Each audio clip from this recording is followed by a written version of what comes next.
like to begin the Brookline Select Board meeting July 7th, 2021, at the time of 6:44 p.m.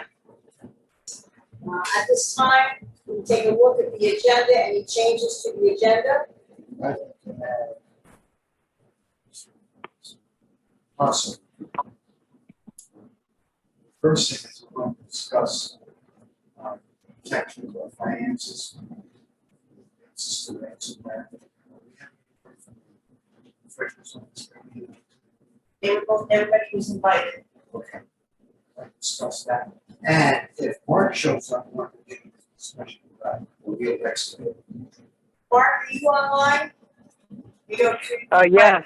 Yes. Okay. I am on the line. I can't hear very good, but All right, we'll speak up. Bruce, do you need to add 2 things into your report, or under new business, you wanted to add what?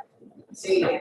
Ransomware or protection of what's doing for backup for our financial systems. I'm curious to know, is this an Emmerich thing? I have a backup, hey, Dot. external Dot. backup, and Nemrick backs up every night, 1 o'clock. David? Paying any attention. It's almost impossible for any of us who aren't in that room to hear anything you are saying right now. It's cutting out constantly. The only person that we can hear kind of clearly is Guy. Everybody else, I didn't hear anything that Bruce said, so I don't know what that was.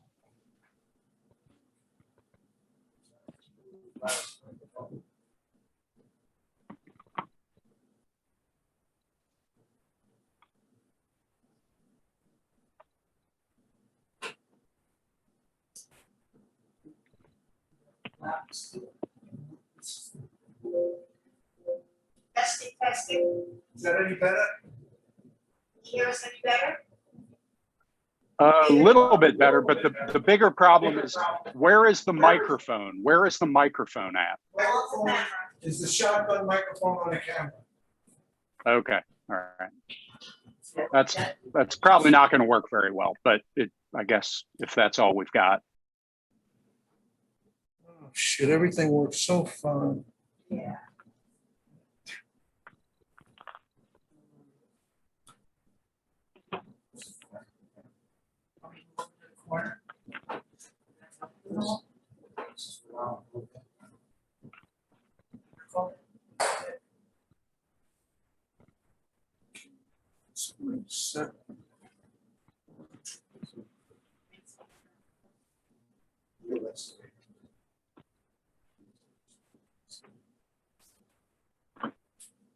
Two.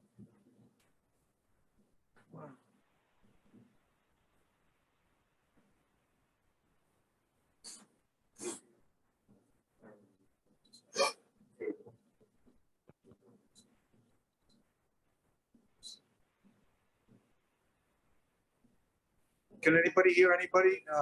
Testing, 1, 2, 3. Can you hear me, Glenn and David? Mark?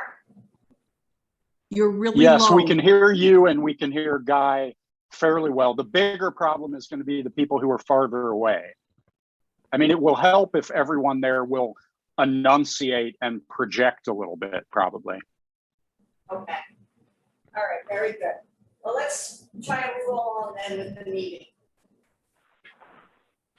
All right, so we had 2 additions to the agenda.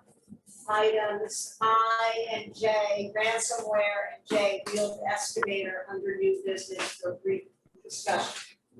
Any other changes to the agenda? Hearing none, we shall move forward. Let's take a look at the minutes from the June 16th, 2021 Select Board meeting.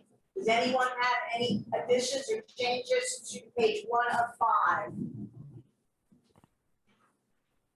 None? Does anyone have any changes to the draft minutes? Page Sorry, 2? I have some changes to page 1. Sorry, I don't. Can you hear me, Dot? Yes. So I would just like to suggest that in the chart of the rates, that rather than the word previous, and changed to, we have them be what they were on the chart that I circulated to the select board, which is, instead of previous, can you make that FY 2021? And changed to should be FY 2022. Oh, good idea. And then I would ask, as I mentioned at the meeting, if we can remove Assistant Town Treasurer Judy Akampora, $20 and $20. Remove that from the budgeted rates column.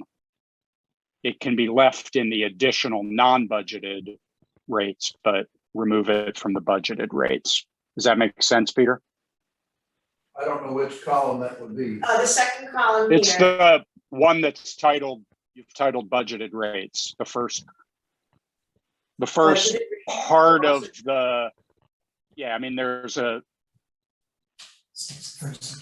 where it says budgeted rates, previous change to, if you go down to the 6th line, it says Assistant Town Treasurer Judy Akampora. Could you just remove that entire row from that table, Oh, sure. part of Yeah. the table?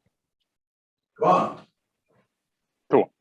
And you got the changes to where it says in the, under the budgeted rates header, where it says previous and change to, you'll change those to FY 2021 and FY 2022. It is done. Cool, thanks. That was all I had. Okay. Any changes to page 2 of 5? I have one comment on page 1, Page 1? yeah, under E, set the tax rate. The bottom line where it said that it probably had not yet been forthcoming from the state, I would suggest we change had not yet been to would be forthcoming from the state.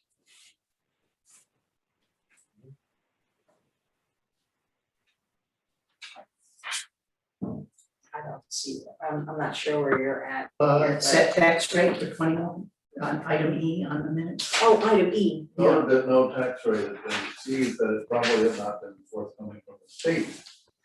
Well, it was forthcoming, it just wouldn't, it wasn't here yet. So rather than say not yet forthcoming, I thought I'd say would be forthcoming. All right, there's an edit for item It doesn't E. make. Okay. Any other changes on page 2? Done that. Page 3? Yes. All right, Bruce, what changes do you have? On the draft minutes B, Ms. Madger moved at Dan Tower be appointed. I don't want to word that. Oh, Ms. Maggio moved that.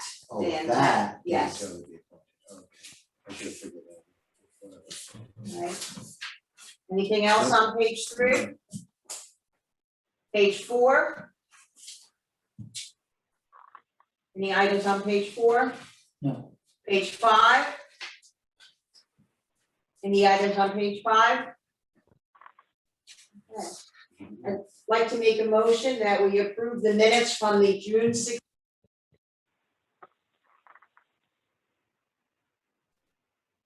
Oops. That's a little technical problem. If you guys can hear us, we just lost your entire signal, so we have no video or audio of you in the room. It's back on. And now you're back. Now you're back. Okay, Can I suggest that you go back and remake that motion and everything? sure. I'd like to make a motion that we approve the June 16th, 2021 select board minutes as amended. May I have a second? Second.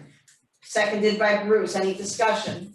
Hearing none, all those in favor of accepting the minutes as amended for June 16th signify by saying aye. Aye. Aye. Aye. Any opposed? Sorry, who's second? Bruce seconded it. Okay, motion has passed. I just want to say it's gratifying how many people read these minutes thoroughly. Yes. Oh. All right, there are no members scheduled from the public, and there are no unscheduled members appearing this evening. We'll now move on to new business. There are no treasurers online at this time. They've been asked, emailed. I don't know what to say. We did receive by attachment today. So I guess we're gonna have to table this and move it to the next meeting. We did receive the balance sheet for the previous year for dated June 30th, 2021.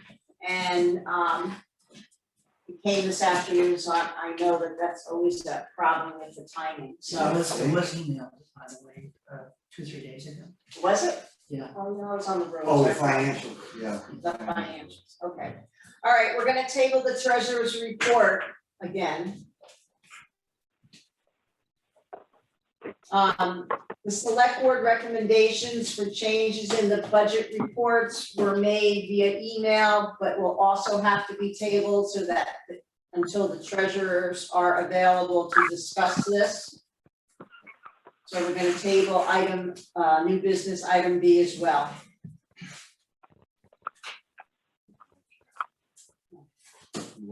Next item is a list of approved vendors. It was pointed out at that our regularly used vendors need to be approved during the first select board meeting of the new fiscal year. These vendors should have on file at town hall a current certificate of liability and, if appropriate, a contract duly updated and signed. This does not include those vendors for the town that are contracted via a competitive bid. Those that win a bid for a contract are sent a packet with the necessary paperwork, paperwork. The vendors that I could recall were A.S. Clark for road material, Sassomo Lumber for road material, Green Valley Carpet Cleaning for office cleaning, Why Not Work does 4 ancient cemetery cleanups, Why Not Work does Round Schoolhouse and Town Hall yard mowing, Bloom Enterprise LLC does the town ball field mowing, Bloom Enterprise LLC does Riverside Cemetery mowing, Brattleboro Salvage Inc. does the recycling, Triple P Trucking does the recycling, Scott Bovat is our plumber, Nancy Burke is the water testing at the daycare, although she has a business name. Dompierre Electric for electrical work, E-Mark Bills for maintenance work as needed for the town, and Bruce, who is the name of the man who does the boiler work at the daycare? I'm sorry. Jeff, Bruce, No, Pete Noble. Pete Noble, Peter Noble. Senior moment, sorry. Are there any hesitancies about keeping these vendors on our preferred list for the fiscal year 2021, 2022? Dot, can I just ask a question? Yes. I mean, first I'll say, I've been on the board for 5 years. This is the first time we've ever done it. Also, there's a horrible echo going on from somewhere. Anyway, I would, if we're going to do this, personally, I would like to see a list of these vendors and be sure that the names of the businesses and all that stuff is accurate before we approve it. So are we just suggesting people to be added to the list that we will then formally approve at the next meeting or something? Or are we actually doing some approval of all of these people right now? I emailed this list out on July 2nd. Did you? Okay, sorry, I don't recall seeing that, but I'll go look through my email now and find it. I guess from the sound of it, you were adding things to the list while we were just talking. So sorry, I didn't realize that this had been circulated. I'll go look for it now then. Okay, yes, July 2nd, 11:29 a.m. It was brought up by Judy Akampora that our purchase policy has that statement in it, that the vendors need to be approved annually, and it was something that has not been done before, but and this was the list. Sure. Okay, so can I ask a follow-up question then? So Yes, sir. who else would, so, I mean, I apologize for not having seen the list before, but this list just looks like what you could think of understandably from the top of your head. And were we going to have anyone in any of the treasurers reconfirm any of these, or if there are other ones that Bruce is now thinking of? I guess this still doesn't really sound like a particularly definitive list. Okay, I will have to say that we did bring it up at the last meeting, and I told you I was going to send the list out. I went through Yeah. accounts payable warrants to look up these names, and the only one that I couldn't think of, because he hasn't done work recently, was the Peter Noble on the list. But I certainly can. This email was sent to Judy, Samara, Mike, Guy, and the select board members, because I wanted the treasurers to return the list correctly, and it wasn't done, so we can certainly table it to the next meeting, and that's fine, and make sure we get a response for it. Is that something that, Stan, you wanted to say something? Speak up for the. Yes, this list of preferred vendors began in 2000 and I believe it was 12 or 13, when the purchase policy was adopted using the guidelines from VLCT. At that time, we did have a list which we approved at a meeting like this 2 years running that I can distinctly recall, I think before I left. So it is something that has been done in the past in compliance with that requirement on the purchase policy. You know, the only individual that I don't think we have a proper name for is Nancy Burke, and I think it's Townsend Water Testing. Yes, Yes. Townsend water testing. Yeah, she changed to, And frankly, I don't know if we really need to go through the added effort to create a formal list.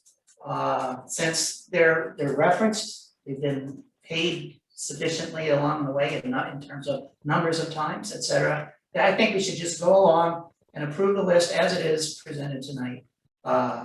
That this isn't just made up from the hip. It was something that we've been doing, utilizing.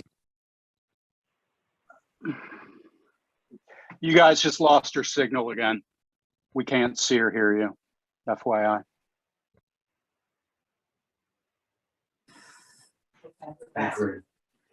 We're back on. yeah, Yeah, there's so much else. Now you're back on. It could be so many other things. We could be as technical as we want to make this, that we don't.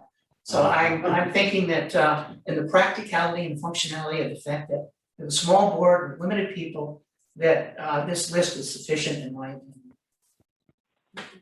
And it's just to satisfy a policy notation, that we will continue to use these vendors in the upcoming year with, for their typical monthly or weekly work that they do for us. And, we're just putting them on record. And it will also serve as a checklist for the treasurers to make sure that they do have a contract and liability paperwork on file that is up to date. So, Okay, well then maybe we should mention it if it's not a complete. it's not a complete. Okay, that's fine then. That all makes sense. So then, do we want to make a motion to approve the list that you sent out? and then we can discuss. Yeah, are you gonna make a motion or shall I? I'll second it. We didn't make the motion yet. Oh, I thought you meant. Then I guess I'd make a motion that I'd make a motion that we, approve the list of preferred vendors as emailed by Dot Maggio on July 2nd. Okay, you have a second. Second. All right, Stan Noga seconded. Any discussion? Just so it's understood, this is not a complete list. Okay, so it is understood that this list is a living document, and as the year goes on, if there are other vendors that the town decides to work with on a regular basis, that we will bring it to the attention of, will be on the agenda for updates. But I will ask our treasurers to actually comment on this, as soon as possible, see if there's anything else. All right, so we have a motion and a second. Any other discussion? Hearing none. All those in favor of approving the preferred vendor list from that was circulated on July 2nd, signify by saying aye. Aye. Aye. Any opposed? Okay, the motion has passed. We have a preferred vendor list for 2021, 2022. Thank you very much. Okay, next item is to set the tax rate for 2021, 2022. I do note that we did get our homestead tax rate as being 1.8093%. And non-homestead tax rate is 1.6048. The total municipal tax rate as calculated by our treasurer is 0.4048. So I'd like to make a motion that we approve the total municipal tax rate at 0.4048. For 2021-22. May I have a second? Seconded by Bruce. Any discussion? Hearing none. All those in favor of approving the annual tax rate for 2021, 2022 for the town of Brookline at a rate of 0.4048, signify by saying aye. Aye. Any Aye. opposed? Aye. Any abstain? The municipal tax rate for the town of Brookline has been set and voted upon. Thank you very much.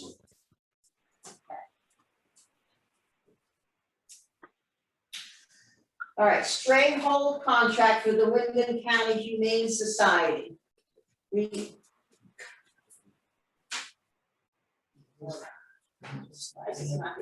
Okay, the Wyndham County Humane Society contract for 2021-2022 is for $350. They signing this contract will satisfy the state 20 VSA 3381. So I'd like to make a motion that we accept the contract with the Wyndham County Humane Society for the price of $350. May I have a second? I second it. Seconded by Gwen. Thank you. Any discussion? Hearing none, all those in favor of approving the contract for animal holding with the You guys lost your signal again.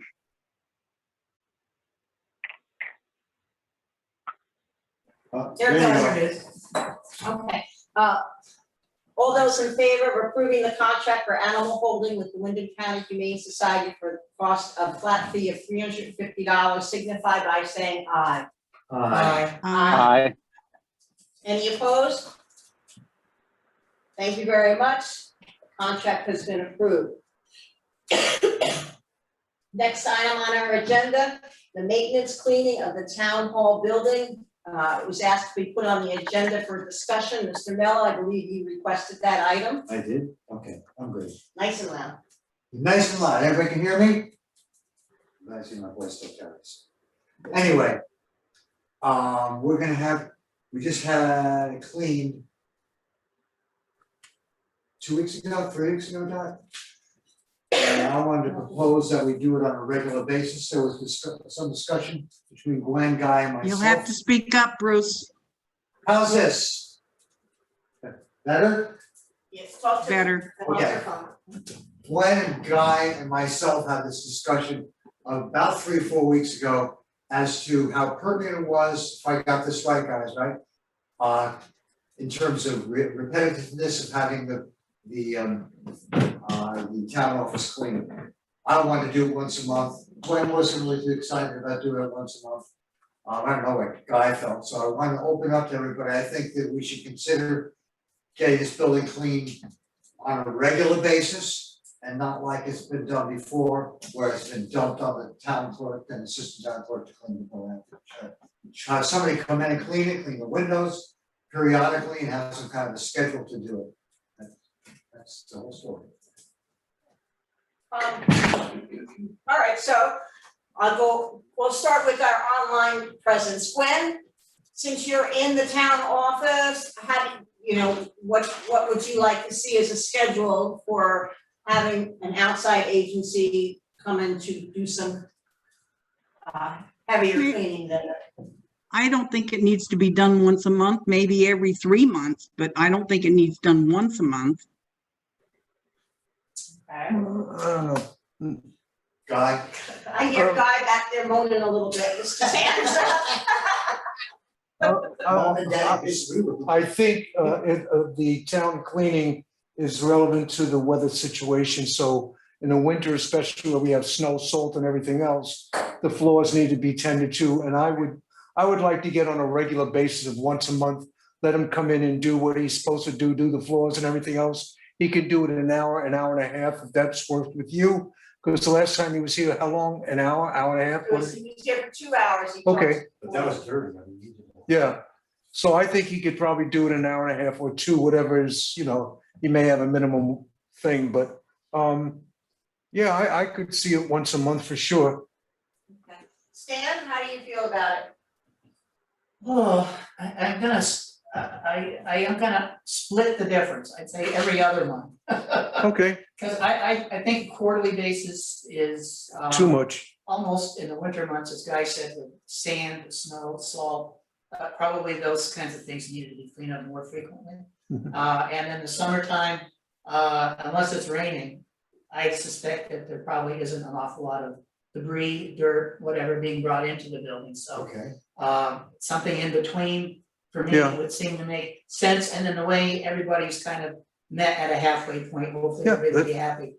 Okay. Bruce, how do you feel? I think it's great, I mean, that everybody even having this discussion at all. I think the flexibility is great, I think developing a relationship with this person is the most important thing. And I'm sure if we have an incident where we need a little bit of additional maintenance, we can call up and say, can you come in 3 weeks or whatever? So, I like everybody's suggestions, and if we wanna meet up somewhere in between them, what I said, and what Stan said, or whatever, I'm good with any of it. I just like what I see right now. The building is clean.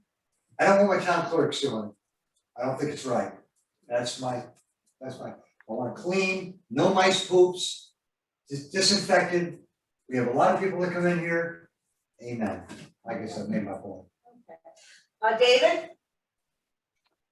Yeah, I mean, I think it's a good idea for us to develop some kind of schedule. I guess I'm curious about, what we would define as the scope of what this person was going to be responsible for cleaning, how frequently we do it, what is this going to cost? This is obviously not something necessarily that we've budgeted for in the past, so where's that money going to come from until we develop a new budget, stuff like that. But yeah, I mean, I think it's a good idea and we should do it. It's just working out the particulars of it. Okay, very, very good. I'm gonna ask Mr. Tanza, what am I gonna ask Mr.? I am aware that it's $40 an hour. What I would like to do is I can put this on the agenda for the next meeting. In the meanwhile, I will contact Peter, who is the gentleman who came in to do the cleaning, and discuss with him, come up with a list of things that he would do and how long it would take him to do it, and present it for an official vote at the next meeting. Is that all right with everybody? Sounds wonderful. Good with Okay, me. Yeah, sounds great. okay. Sounds good. Okay. All right, the next thing is one of the most important things that we're going to do this evening, and that is the American Rescue Plan Act. It's a resolution to accept funds. Basically, I hope everybody read what I sent you. I'm going to read the motions assuming that you've read the paperwork, did you? Somewhat, yes, I did. All right. I went through it, yeah. All right, I would like to make a motion that the town of Brookline accept its allocation of coronavirus local fiscal recovery funding, CLFRF, from the US Treasury, along with the award terms and conditions and assurances of compliance with the civil rights requirements that are the requirements of accepting these funds. May I have a second? You have it. Bruce Mello has seconded the motion. Is there any discussion? Hearing none. All those in favor of the motion that the town of Brookline accepts its allocation of the coronavirus local fiscal recovery funding from the US Treasury, please signify by saying aye. Aye. Aye. Aye. Any abstentions? Or what's the other word? Opposition. Opposition? Hearing none, the motion has passed. I would like to make a motion to name and appoint Dorothy Maggio, myself, to serve as the town of Brookline's authorized representative as required by the coronavirus local fiscal recovery funding from the US Treasury, which means to sign the award terms and conditions and assurances of compliance with the civil rights requirements by the July 15th, 2021 deadline. Again, the authorized representative is an individual which has the legal authority to bind the government entity. An authorized representative must sign the acceptance of award terms for it to be valid. May I have a second for appointing Dorothy Maggio, chairperson, as that authorized representative? Second. Seconded by Stan Noga. Any discussion? Hearing none. All those in favor of authorizing Dorothy Maggio to be the authorized representative to sign the acceptance of the award term for the town of Brookline, signify by saying aye. Aye. Aye. Aye. Any opposed? Thank you. I'm pleased to be your representative and sign this. Thank you, Don. Thank you, Doc. Number More three. work, you just hear me, right? It's just a signature. Number Okay. three, I'd like to make a motion to name someone as the contact person for the town of Brookline CLFRF award from the US Treasury. This contact person should be the person who will perform the administrative tasks associated with the ARPA CLFRF funding, such as tracking and managing the terms and conditions, compliance, reporting, etc., on behalf of the municipality. And in my motion, I was going to suggest the treasurer. Yes. May I have a second and then we'll discuss. Ooh, okay, I'll second it. Bruce is gonna second my motion to have the town treasurer be the contact person. Okay, now we'll have a discussion. Yeah. Okay, Bruce, yes, speak up though. We got an issue in that Mike Masters doesn't know that we're doing this to him. So if it hasn't been mentioned to him, this could be kind of null and void, and we only have till the 15th. You have to speak up. I'm sorry, I apologize. This could be an issue in that Mike Masters doesn't know about this yet, and we have until the 15th in order to verify all this, correct? Correct, but he is the treasurer and it is the treasurer's responsibility, that's part of the job description. The Right. treasurer's job description is to keep track of the monies that come in grant, things like that. Okay. He could farm that off to Judy Akabora, who's the bookkeeper, and she could probably be the one. that We would- do have a treasurer, we have several assistant treasurers. Yeah. And, okay, so any other discussion on this point? Hearing none. All those that are in favor of the motion to name Michael Masters as our treasurer, as the contact person for the town of Brookline's award for the US Treasury, signify by saying aye. Aye. Aye. Aye. Aye. Any opposed?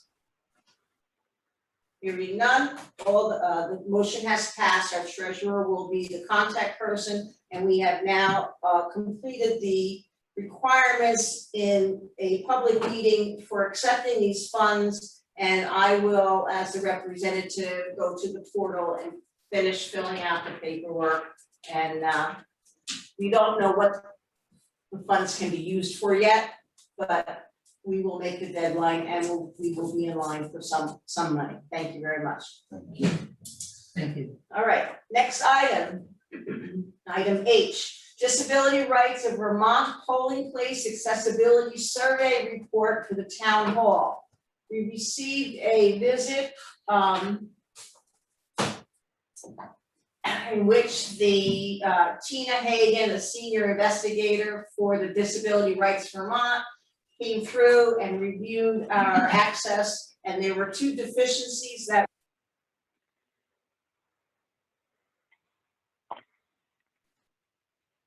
You guys lost your signal.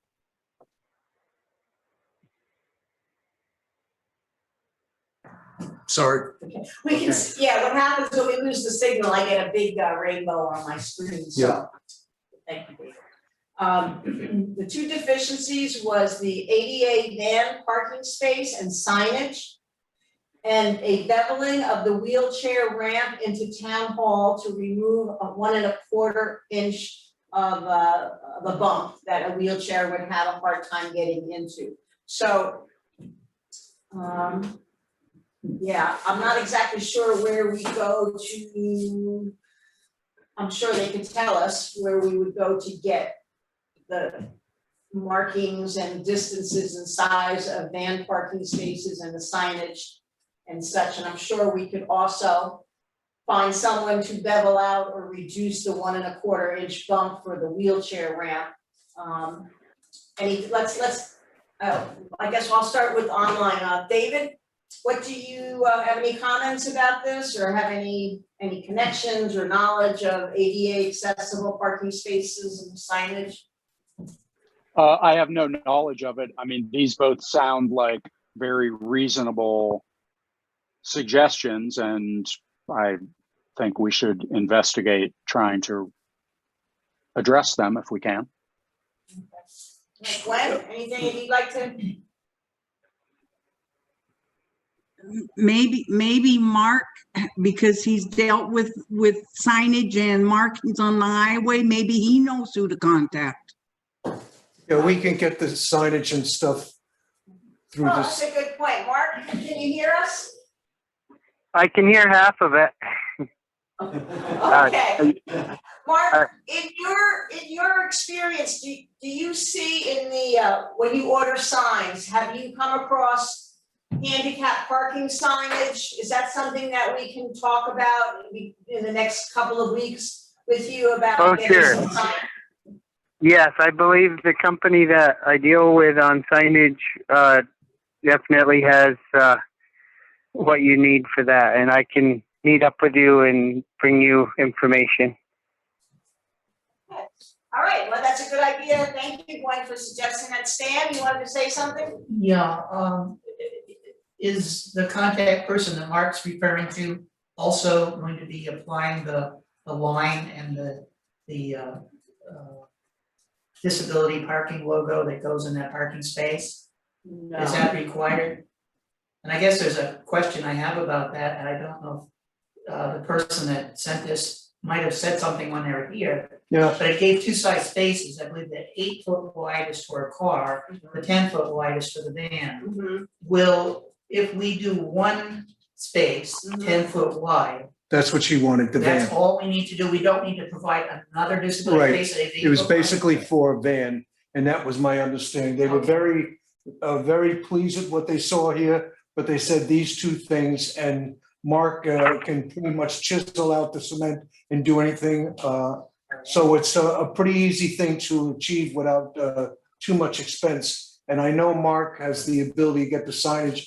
And as far as painting the actual blacktop, I don't know. There may be someone that does that, you know, and Mark may know. Yeah, There I is also. there is a person there is a person in Townsend who paints on blacktop. Yes. Yeah. Right. In fact, there was somebody who I had thought about getting to write slow school zone, so I have it somewhere in my notes, but, all right, so Mark, I will be in touch with you about this, the van parking space and signage in the next week or so, and we'll bring the select board up to date when it happens. Okay, that sounds good. Thank you. Okay, next we're gonna go to, we have an item I was added by Bruce. Bruce, you wanted to talk about, the security of our financial systems and ransomware. Bruce, you wanted to talk? Yeah, I think you've already said it just a second ago. I don't know if we need to get the treasurers involved with this, or Guy can speak to this in as much as what's going Bruce, you on. need to speak up. How am I doing, Gwen? Yes, speak up. Better? Gwen, have you got your speakers up all the way too? I think so. Projecting? Okay, so project to the camera. Okay. I think Doc pretty much hit the nail on the head when she just brought it up.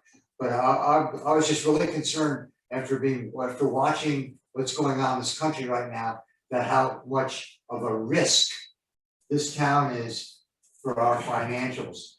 And I'm wondering if NEMREC's involved, or what is done. In other words, can we create a back?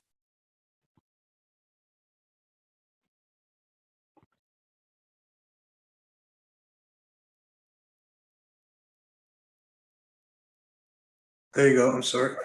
Okay, back I don't on, go ahead, Do Bruce. we create a backup for our financials? I'm a little bit, I'm not experienced with this at all, so I just know what I see, and what I see is not what's going good in the country. Go ahead, Guy. NEMRIC every night backs up our files, every night at 11 o'clock. It's in a cloud, very secure, very done on a regular basis.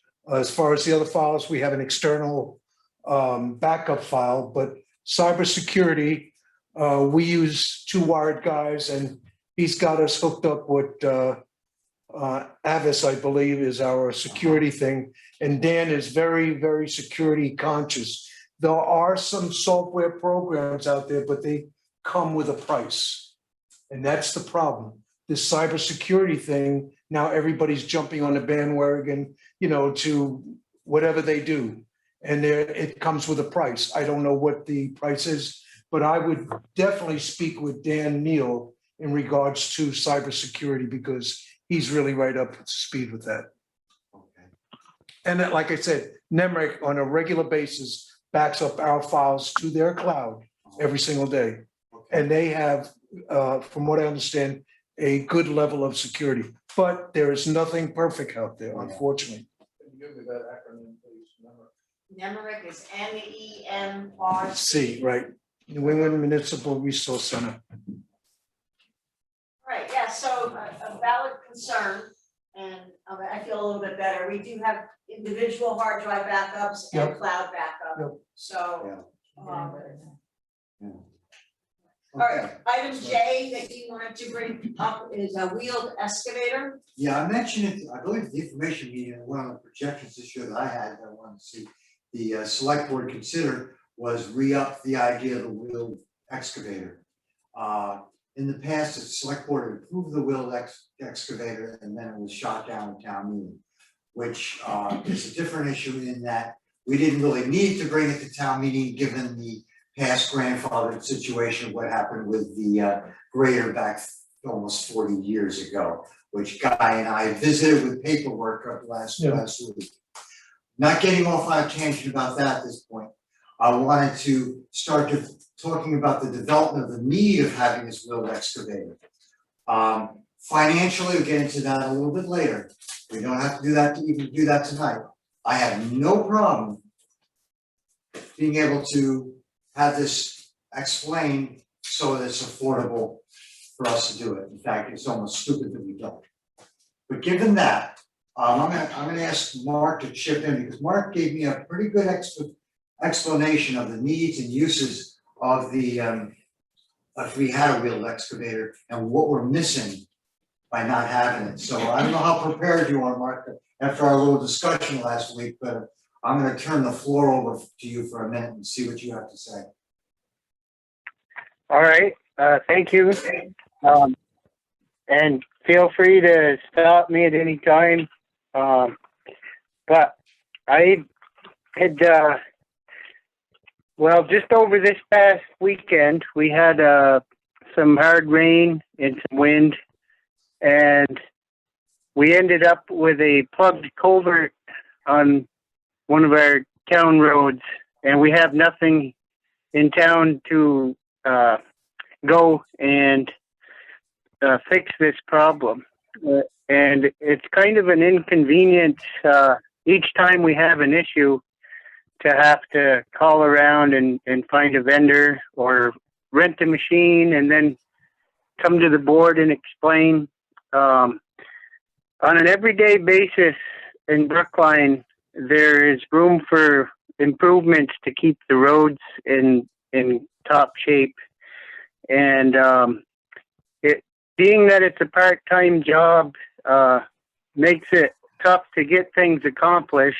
I know it's a money-saving issue to be a part-time job, and it's working out, but there's just so much that could be done and be done efficiently if we owned another piece of equipment.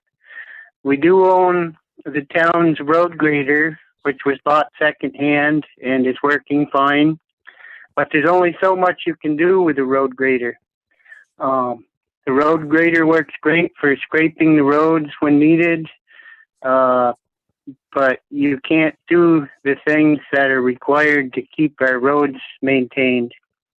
One of the pieces of equipment we rented over the years, and so I've had an opportunity to try different machines and see how they work and what works good and what works okay. But for the past couple of years, we did rent a medium-sized wheel excavator, and the thing was just, I was so amazed at what the accomplishments that you can do with that machine. Now, this year, mowing is a big issue in town, and we have to rent the mower. And this year, more people are renting that same mower in other towns due to the lack of contractor mowers out there. And one of the things we started doing in our mowing season was we weren't getting our roadsides mowed until late September into October, when the plants have already died and the seeds have dropped. And so we, a few years back, decided to mow ourselves, and we've been renting mowers to get the job done. And we started a program of mowing early to try and keep ahead of these invasive plants. And so each year, I've tried to mow early, and that's working great. And however, the mowing program is costing us this year. It's up to $3,400 for 1 week, and that 1 week means they bring it on a Monday morning and they pick it up Friday morning. So to do our total amount of mile roadside, I have to hurry to get it all done. Now, back to this JCB machine that we rented, which is an excavator on wheels, that could also be used as a mower. 1 year we rented that same machine with a mower on it, and it does even a nicer job than the rented over-the-rail farm tractor. If we were to purchase a piece of equipment that was multi-use, that it could do our mowing, we could mow throughout the whole summer. Right now, because we mowed late June, I'm feeling like it could stand another mowing if it fits the budget. So that's just one thing that if we were to have a machine on hand, the convenience of having a machine. Convenience means a lot.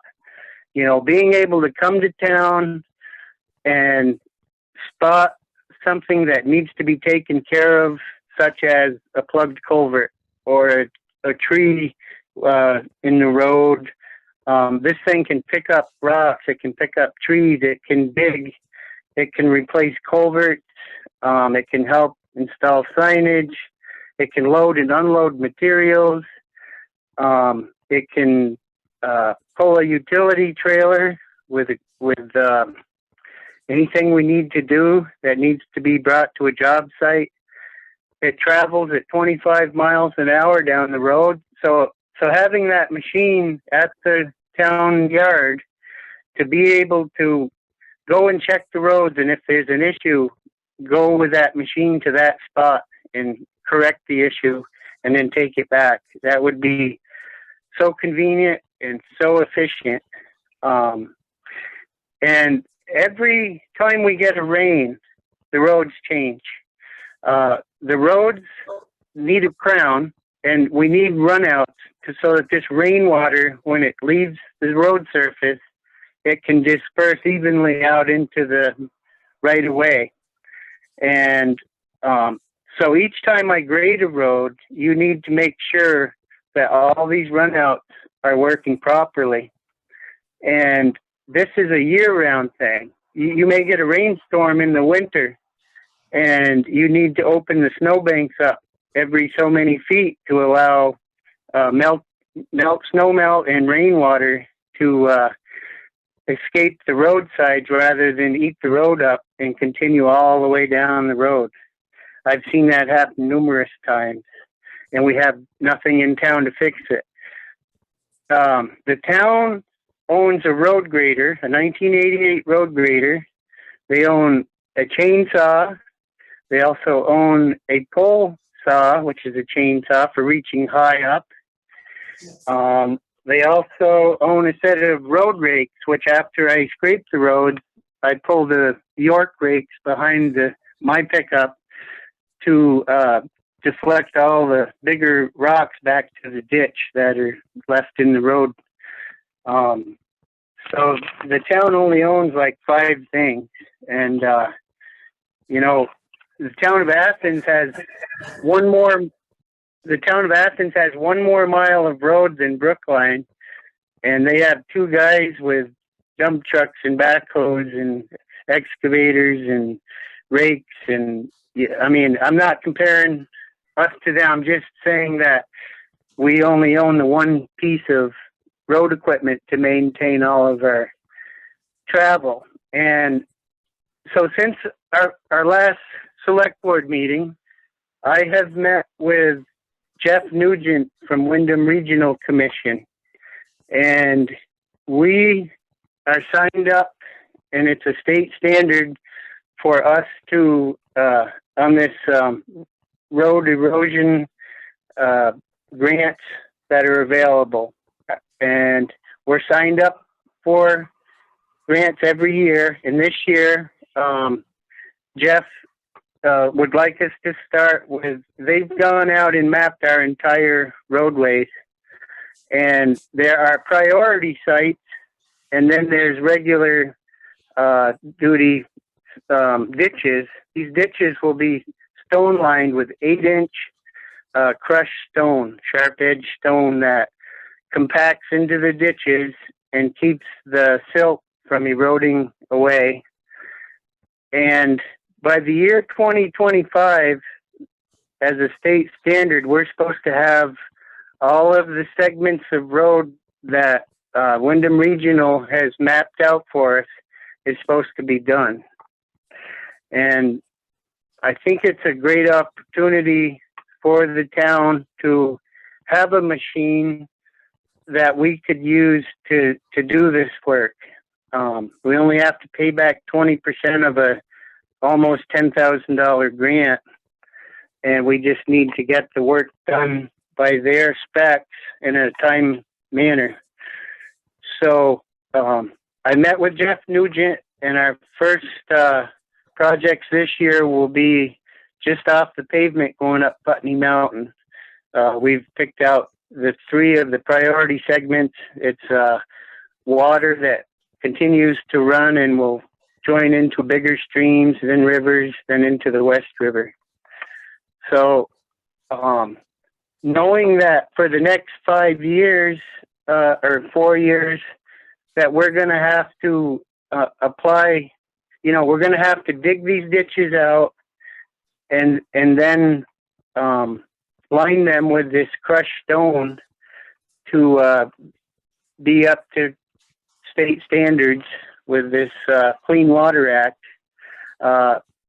This JCB 110 machine can do all of that work. It can dig the ditches, remove the material, and then a truck would come along loaded with this stone, and I reach into the body of this truck with the JCB 110 wheel excavator, and I can scoop stone out and line the ditch, and we both move just a few feet and continue the whole length. It's it's a thing that if we have this universal emergency vehicle, it can do the ditches, it can do the mowing, it can do the runouts, it can replace culverts, it can pick up a blown down tree, or it just has so many capabilities, and just the number one thing is convenience to accomplish anything that needs to be done in Brookline. And I don't feel it's gonna, overtake the budget. I believe that knowing we can save money in mowing and our contractor service that we budget for every year. Contractor service means anything that needs to be done on our highways to a certain point. And I feel that if we can purchase the right machine at the right price, that over a 5-year period of time, we can either lease a machine and buy it out at the end for $1. We can buy it over time. We can rent it with the rent to own purchase policy. But I think that half of the contractor budget could go toward the purchase of another piece of equipment for the town, and it wouldn't take all of the budgeted contractor money. There'd still be money in the contract service to do specialty things, but I feel somehow in our budget there is room to buy a second-hand piece of equipment that has so many capabilities just to help with the maintenance. And so I know there's more that I can add, but I'm gonna stop there. Well, Mark, I think what you said is very true. I'm wondering if any money that we get from the COVID program, that maybe that. Guys, we can't hear you guys because you're talking over each other.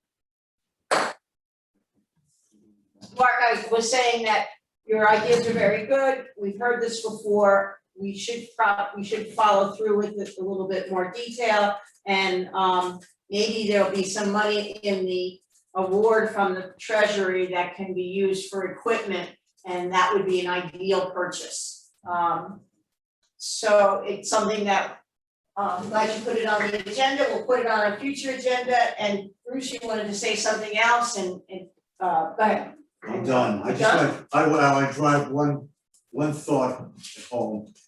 And you all know I'm high on Mark and the amount, and we all are, on the amount of work and the extent of what he does and the way he responds and the amount of work he does. And he is a one-man band. And I think we should do everything as a select board to give him all the tools as we possibly can to help him be more efficient and do everything you just said. That's it. All right, well, Mark and Bruce and selectmen, select ladies, we will do a little research on this. If anybody wants to pick up the gauntlet on this and to start this ball rolling again? I think Mark can, start doing the looking Yeah. and report back to the select board. All right, well, Mark, when I talk to you about some of the Don- ADA parking, we could also talk about that. David, you want to say something? Yeah, can I just make a suggestion that when we're at the point where we're putting this back on the agenda to talk about it in more detail, we should also, I think, reach out to the other people who were on the ad hoc committee that we formed coming out of the town meeting when it was rejected, to bring them back into the discussion if they're available and interested in being in the discussion. Because let's remember, there was a committee that met numerous times over the course of a year, developed what they thought the town needed, and then also had a bunch of experiences with trying to go out and find that sort of equipment. So, I mean, they probably still have input to that would be valuable. That's a good point. Thank you. Point taken. Anybody else would like to say anything? All right, thank you so much. We'll follow through on that, probably not the next meeting, but we will be addressing this and starting to do a little research. I'll have to find out who was on that committee and work out a packet. Okay, thank you so much. All right, we'll move on to old business. We're right on time, caught up. I just want to let you know. Round Schoolhouse Grant Work Progress Update. Sam, I'm going to ask you to talk to us a little bit about that. First, to thank you for your due diligence and taking a look at it and putting plastic on the windows to prepare the painters. I'll let you explain to our residents who are watching. Go ahead. Yeah, the Chris Parker, who was going to rebuild or correct the north wall, has done that. He's spliced some non-pressure treated wood into the west wall beam. And as of today, he repaired the two boards in the southwest corner of the attached shed that needed to be replaced. And I believe that in the next day or two, he is going to submit his invoice for payment. I think his bid was $3,000.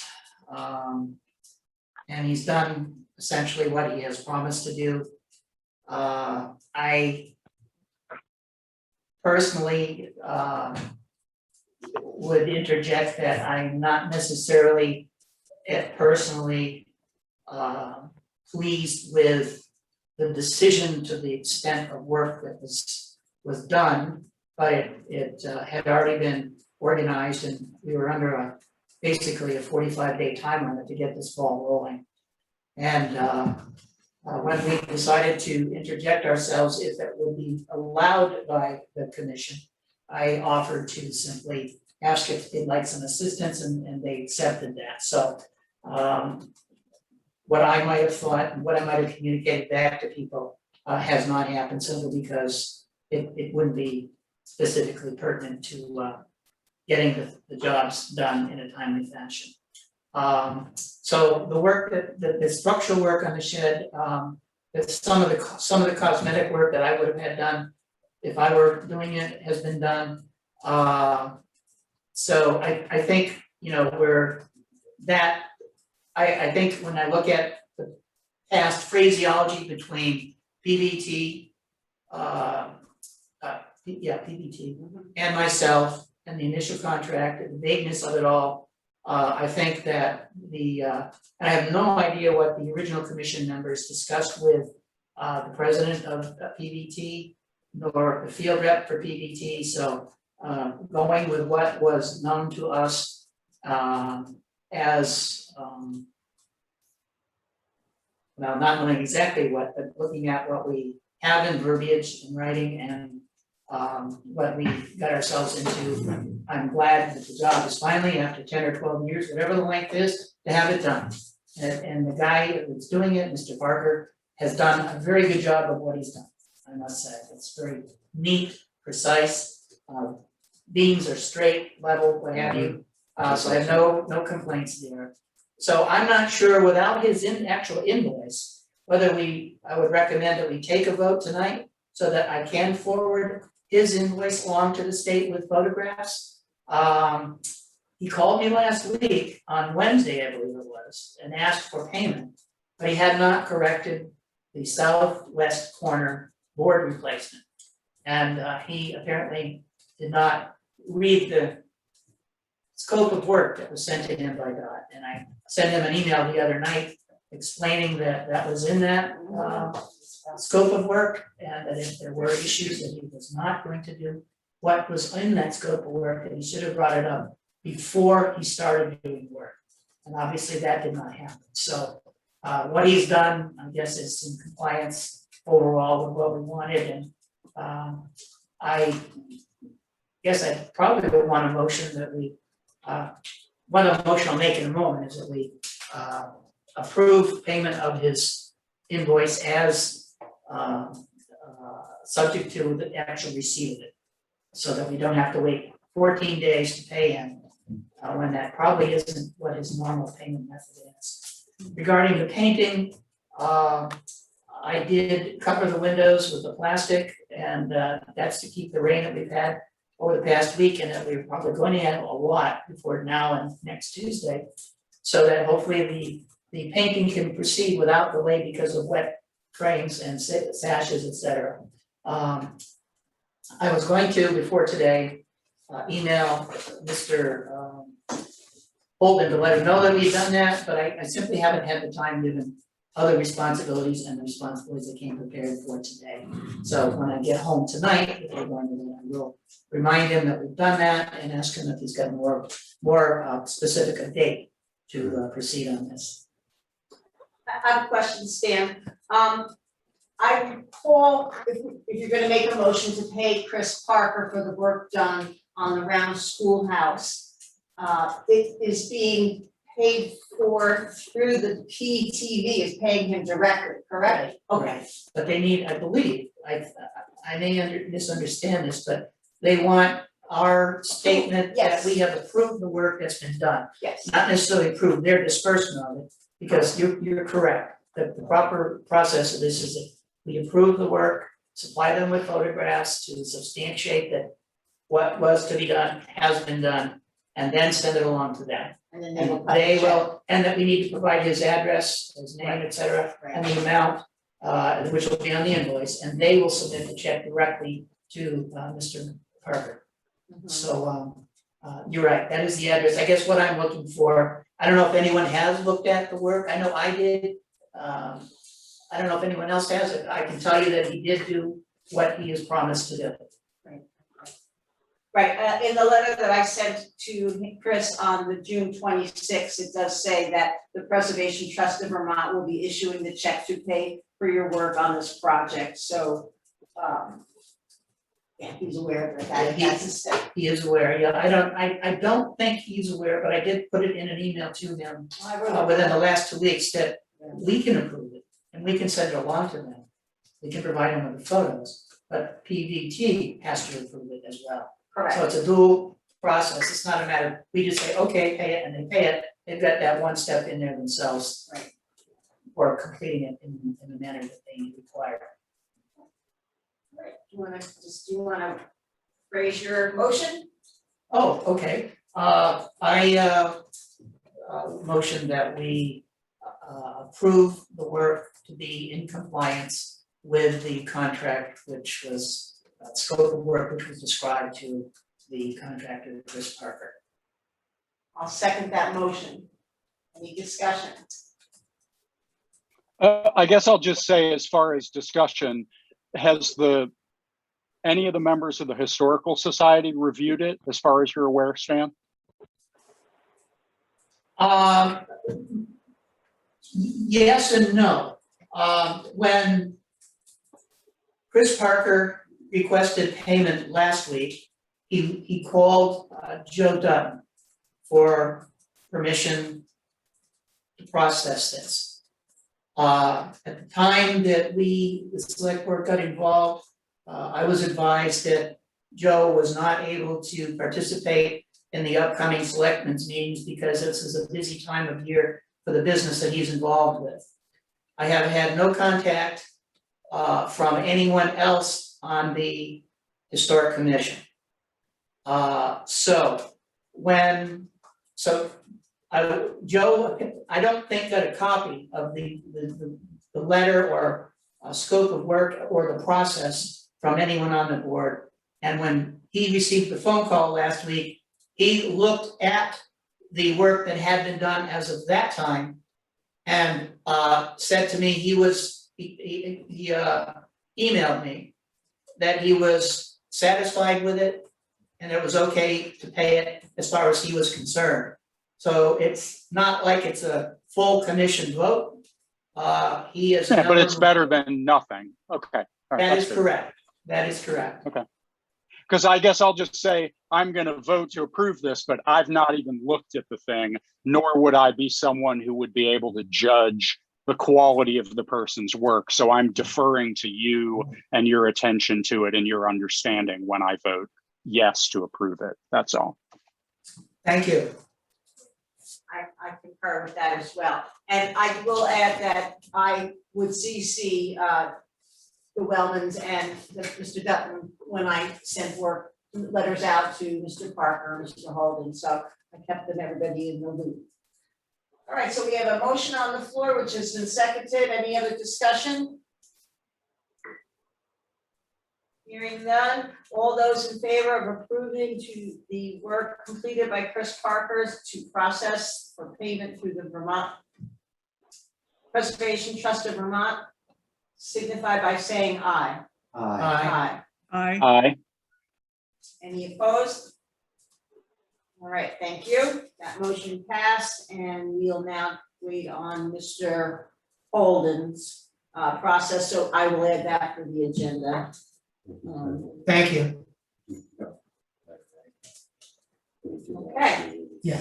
All right, next item on here, well, for those of you that signed on at 6:30, you probably saw that we were playing around with the hybrid Zoom meetings. I'm very pleased to see that our town clerk has utilized a grant and has purchased a flat screen TV, which is installed. We have a new laptop computer here available for us to run our Zoom meetings. The only glitch was that the meeting was composed on my laptop, and so I'll have to do it on this laptop going.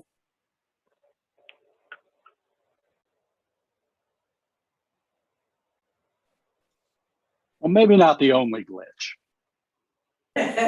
I'm thinking, I hope it's not my laptop that's causing this. No, on I a I don't know, but We'll work on it. this is the maiden voyage and we'll have some corrections I promise by next meeting. By the way, that's the television that the town was able to secure with the grant. Oh, very good. So that's we'll get better at this as we move on, but it does make for the ability for people to still watch from home or to come into the town hall. Yes, sir. Sam. I'd like to thank Guy for obtaining the grant and using it in a very prudent way to provide a good quality service to the town and make our existence and the citizens' ability to access this meeting a plus. And thank you, Guy. Thank you. Yep. Yeah, definitely. That's great. Okay, we'll move on to the Brookline ball field fence repair costs and such, and the scoreboard removal and storage. Mr. Noga, should I pass it to you or? I'm sorry. The part regarding the entering the field and getting rid of the knotweed to access the sign and remove it, to then enable removal of all the knotweed, I'm not privy to, but maybe if Mark is still participating, he could elaborate on a time frame for that. But the part that I volunteered to participate in is pricing the posts to replace the 3 that are rotted and basically falling over. I checked with 5 different places, and the range of cost is pretty tight. I checked with WW, they do not have the 2-hole wood fence posts in stock. And these particular fence posts apparently are formally called mid posts as opposed to corner or end posts. Those are different and have a different price structure. I went to Leader Building Supply, and they do not stock any fencing like this. I went to Wayside Fencing in West Brattleboro.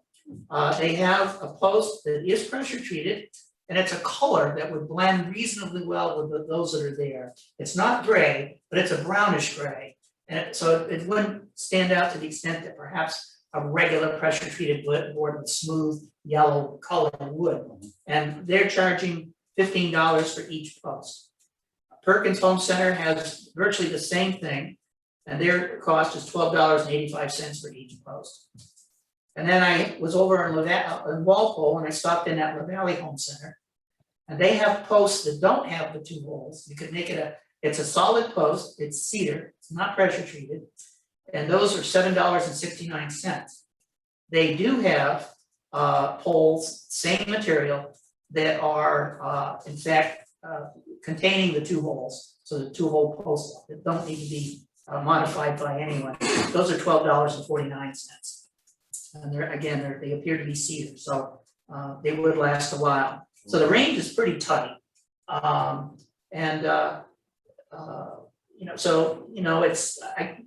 don't know, how anyone would feel cutting the holes. So we get 2 posts for the price of 1, but then we're only looking at a difference of $10, $15. So What was that last time? La Valley, L-A, capital L, small a, capital V-A-L-L-E, Home Center, yeah. Thank you.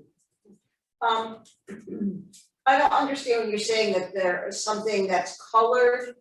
Is that the wayside fencing? Yeah, the pressure treating process infuses the chemical. Can I just ask a question? Sorry. Doc, can I just say, Stan, is this something that you could send to all of us? I was going Whatever to send it. Whatever you have handed out, because obviously, sorry, go ahead. No, that's okay. I was gonna send it, but in the past I've sent things before meetings and it didn't go over well, so I will be happy to send this out tonight before I go to bed for you to look at. No, that's fine. It's just if Dot's gonna start asking detailed questions about it, just a reminder, Gwen and I aren't able to look at what you guys are looking at right now. That's all. I understand, yeah, That's I indicated that, I did one other thing to assure you that, whatever we do is probably not going to adversely affect what's there. I went down the line and measured most of those posts. The variation between the width, the thickness, of them varies on each of those scales, anywhere from 2 inches to a ½ inch. The posts are approximately 6 inches wide. They're 2 3/4 inch thick, and all of those posts that are there currently have been hand cut. They weren't done by a machine, and they're all different from each other. So us selecting on something, any of these options, we're not going to be wrong in doing that in terms of does it match exact size width. They're all approximately 6 feet long, and those that are there are I assume are about that length and stick out of the ground between 41 and 42 inches. So I'll be happy to get you a copy of these price lists for your review, and however and whenever you wish to approach the issue again is fine with me. How many do we need? 3. Just 3 of them? votes, yeah. Alright. So you're asking, David, would you feel more comfortable if we, No, I'm sorry. Let me just clarify something here. I'm not questioning, I'm not wanting to stop us making whatever decision we might make. I'm just pointing out, because I'm not sure that it was apparent to people, that Those of us who are remote are literally not looking at the thing you're looking at. So if we were going to get into an involved discussion of various things that are on that sheet of paper, I'm just saying Gwen and I don't have that sheet of paper, so it won't be a very productive discussion. All that being said, I totally am happy deferring to Stan on what would be the easiest and relatively quickest option to get. I don't think we need to worry about having a long debate about it and getting all the details. I trust that Stan's done, more work on this than most people would, and I'm sure I agree with him that anything that we get is going to be good enough and close enough. So let's just get whatever's easiest for us to deal with and be done with it.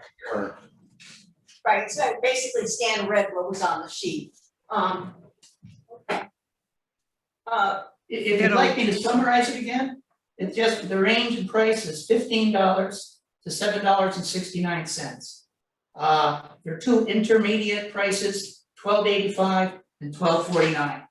So those are the four numbers. Hopefully that's of some help to you. Sure. And I guess I The would cheap one does suggest, not come. let's take into account what's the closest place for whoever to buy these, so we don't waste somebody's time. And to your point, Stan, I don't think it's worth saving us $6 that we then somebody has to cut the holes. Let's just get the pre-cut ones. It's not very much money. Yeah, totally. What vendor do you think is closest for us to? The easiest one would be Perkins. All right, Perkins has for $12.85 each, pressure treated, 2-hole fence posts available and in stock. We need 3 of them. Okay, we need to make a motion that we approve the purchase of fence posts from Perkins for the baseball field repair. May I have a second? Seconded, Bruce, you were first. Any other discussion? Hearing none, all those in favor of purchasing the 3 fence posts from Perkins for $12.85 each, pressure treated wood, signify by saying aye. Aye. Aye. Any opposed? All right, thank you very much. The next item on there is talking about the scoreboard removal and storage. And I think Mark had said we might need to do another mowing later on in the season with all the grass and growth. I'm not sure yet. And if so, one of the things I would add would be to get in and knock down much of that knotweed. The scoreboard has fallen down into that weed. It got swallowed. Yes, and then we just pulled it down, and I'm not exactly sure of its dimensions and how difficult it will be to remove it from the weed, but then also where we can store it until we can get that field fixed for next year. Got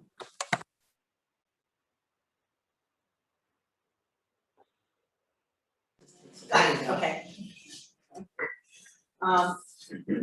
I'd be happy to help Mark if he needs assistance getting that knotweed around the sign, cut down and pull what's down out of there. So we can, I'll help him if he wants to go up to the shed and store it up there or wherever, if that'll facilitate things. Mark, Stan has offered to work with you if possible to get into the knotweed where the baseball sign is and get it out of there and bring it to the town shed for storage. Is that something that you would be willing to work on with him? Sure, I'm willing to do that, and I think town shed would be a great place to store that till it's ready to go back. All right, Sure. perfect.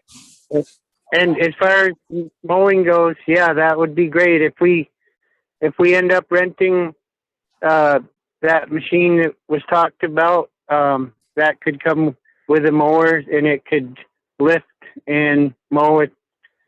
So later on when we talk about it, those sound like good options to go for.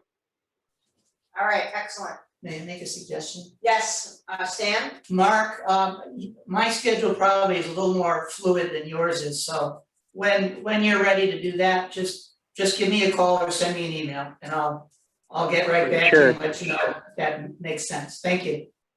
Okay, sounds good, Stan. All right, moving on now to summary and updates. Mr.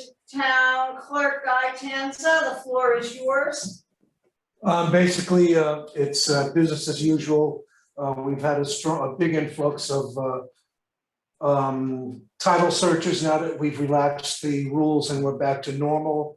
The office is open, to the public and a normal thing. Face masks are an option and everything is going as we planned. I think we have 87 dog licenses have sold and we're still getting on that. Our delinquent taxes are down to $4,400. So we're moving in a good direction with that. So everything is going as best as we can. Do you want to tell us a little bit about the items that you purchased with the grant, which is? Back in maybe 8 months ago, the town had an opportunity to apply for an election grant. And the election grant was pretty liberal. It was basically to make voting a little more comfortable and available for everyone. So with the $5,000 that the town was awarded, I've purchased an air conditioner, a generator, flat screen TV, some of the peripherals that go along with it. And we also have some hours that we spent for the elections because they took a great deal of time and there are a number of elections. Right now, we're about $400 over the $5,000 allotted. But considering that we also, the mouse issue that we had here, that's been incorporated into the grant. So we're looking, I think the town has done very well. It's been a great opportunity and hopefully these items will be approved.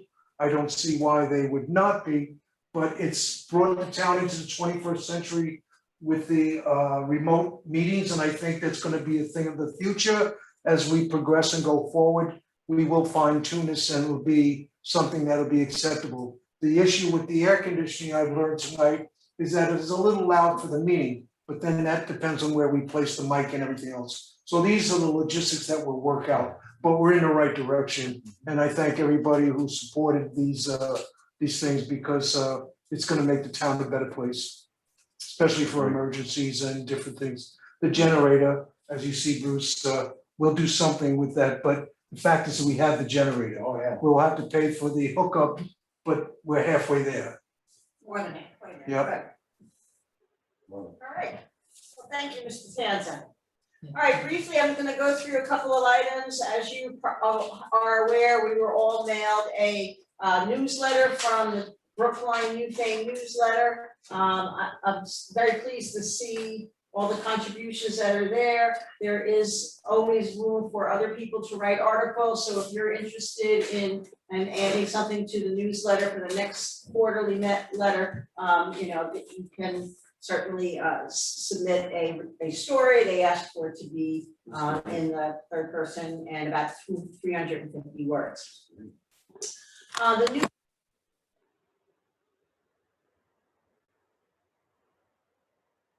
Okay, there we go. Item number 2, David Jones pointed out that Mark Anderson was on the video for the Brookline Select Board. I watched the video.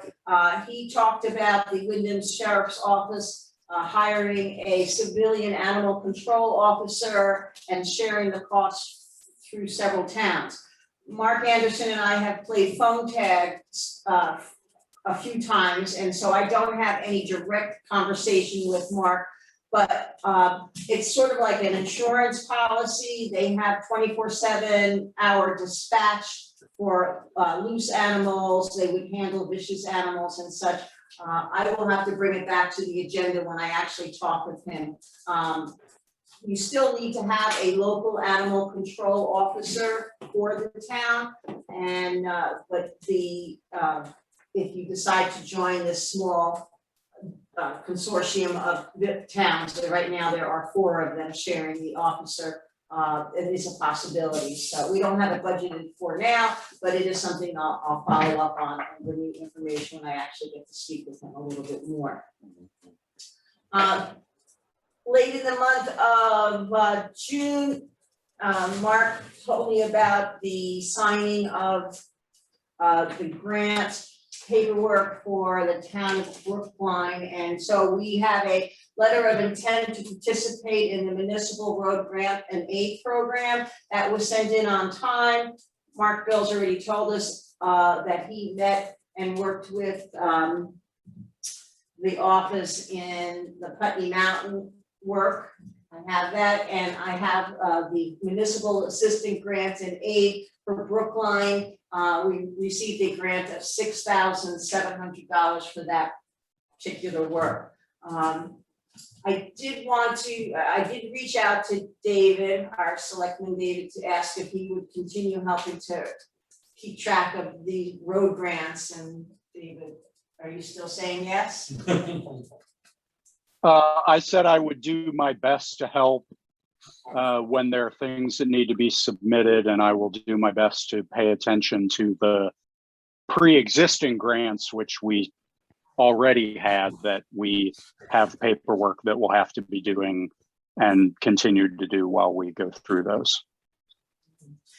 Yeah. Archie Clark, who's officially labeled as our road commissioner, do you think he'll pick up on some of this, or?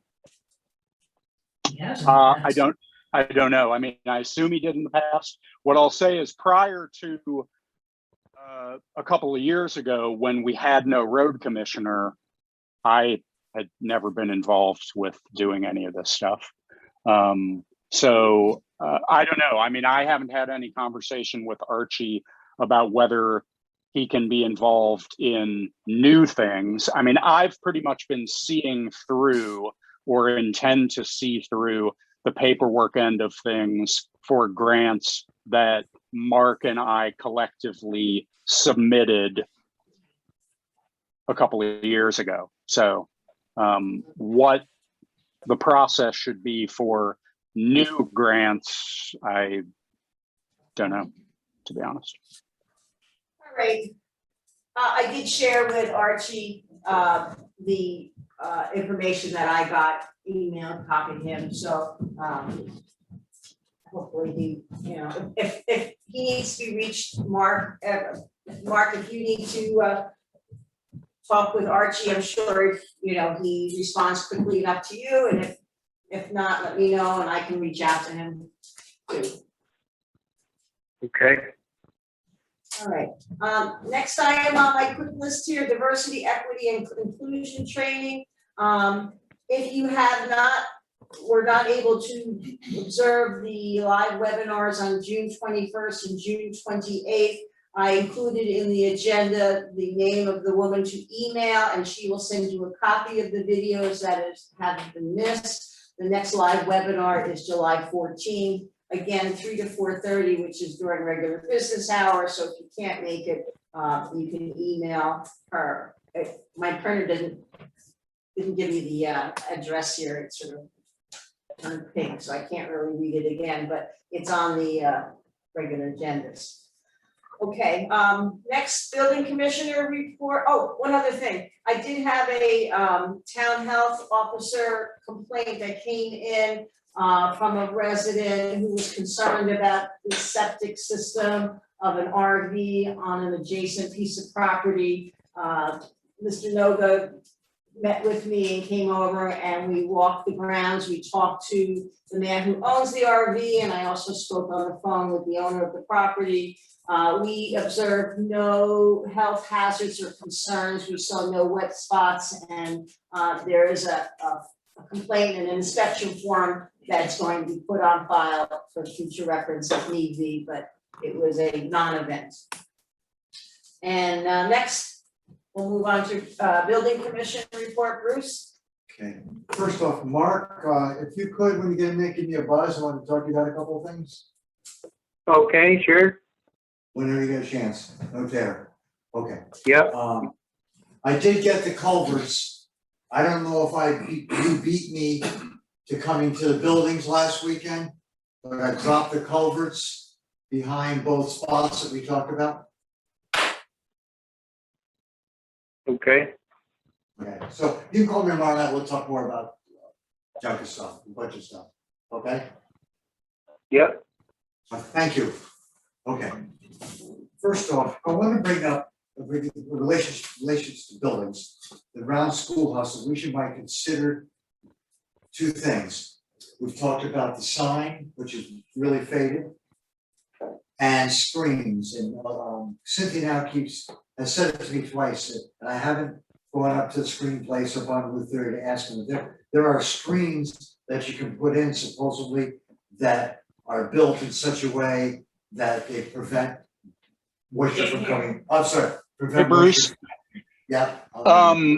This isn't necessarily these wouldn't necessarily be a perfect fix, but I have a couple of adjustable screens that I found in my barn years ago that could possibly function to serve as temporary screens in a variety of window sizes. Okay. I'm able to all drop them off at the town office for you to take a look at. Those might serve as a stopgap way of being able to open some windows. You'll see what I mean when I drop them off. They're adjustable, so they can adjust whatever orientation you put them. So you can use them to fit whatever width window if you slide the slider up, and they just fit into the box. That's wonderful. I'm happy to give those. I grabbed them a while ago and intended to give them to Joseph a while back, but haven't. So I'll leave them for you to take a look at. Thank you. Anything that we can save some money, I'm all in favor of that. But I did want to also revisit the sign idea.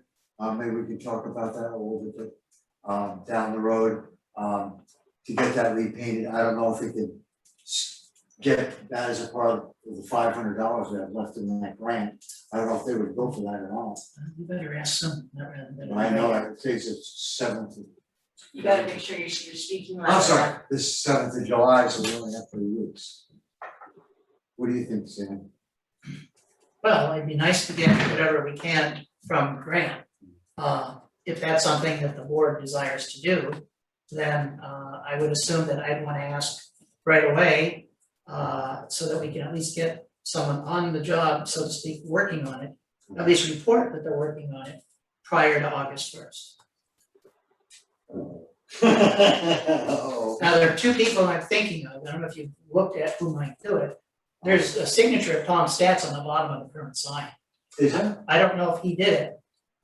So you might check with him. There's a fellow in West Dummerston called Dennis Tier, Tier, who has done signs. And there's another gentleman in McCarthy Signs in Hinsdale, New Hampshire.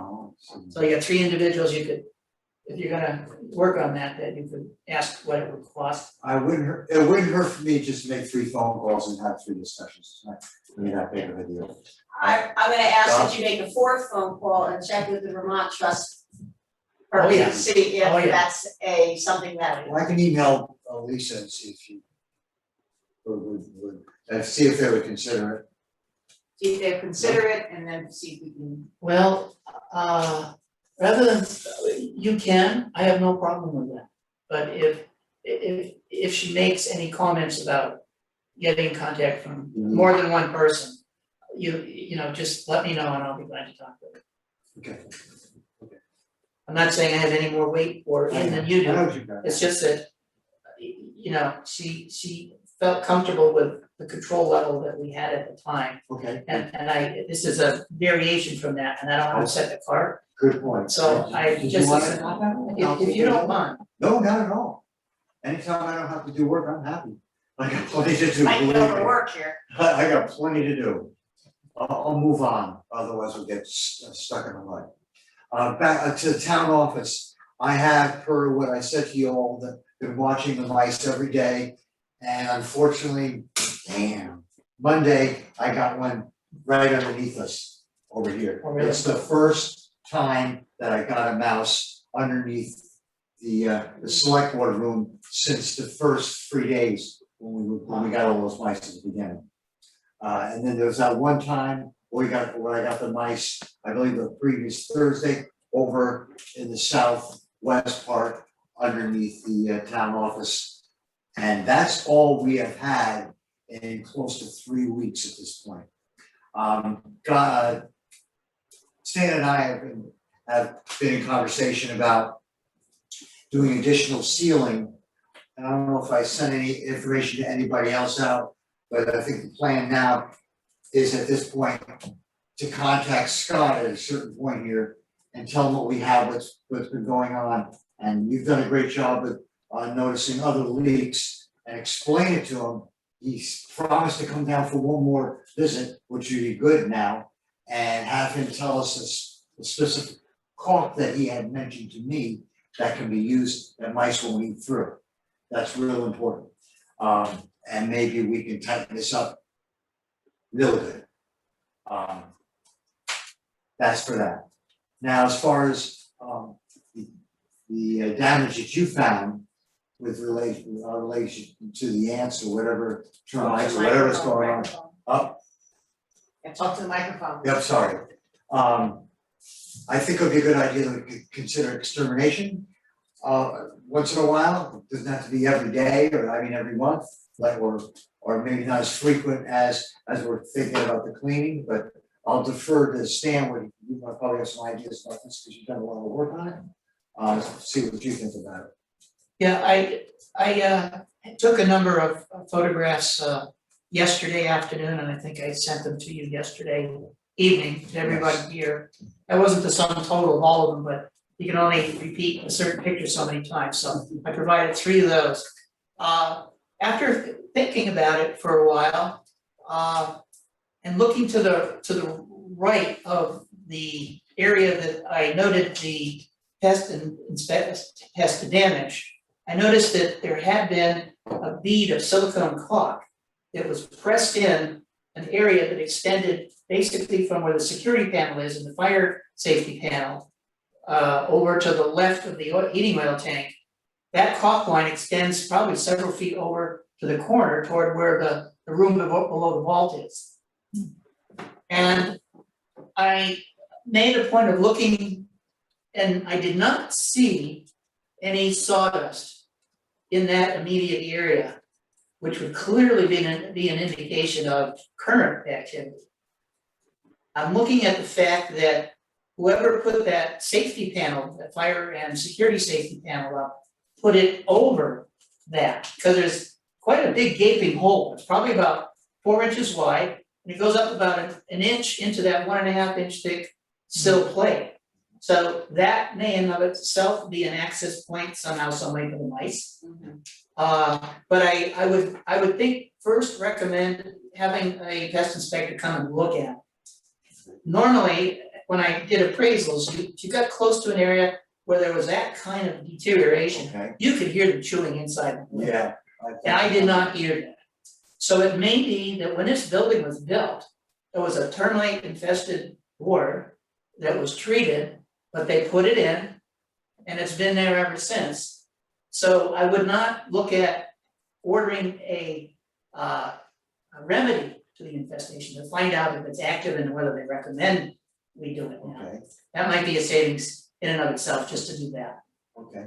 I would suggest. I don't know if that makes sense to anybody, Yeah, but makes sense to you me. know, I know that can get quite expensive if they do the Remediation. remediation aspect of it. But we don't need to replace any boards or anything like that. I mean, I wouldn't think so, but again, if in fact that area of clearly being gouged out and substantial size, more than enough for mice to enter, assuming that it goes through. And I did not see it from the outside, so I don't know where they're coming in specifically, other than the photo I sent you of the oil filler tank, the heating I oil saw filler that. tank. There's enough room in there that I think one mice can get by. Now, that was from the inside out. That was from the inside out, but I it's know sizable and long that. enough, Yes, it is. so they may be able to come in. That would be Scott's call to make, I would think.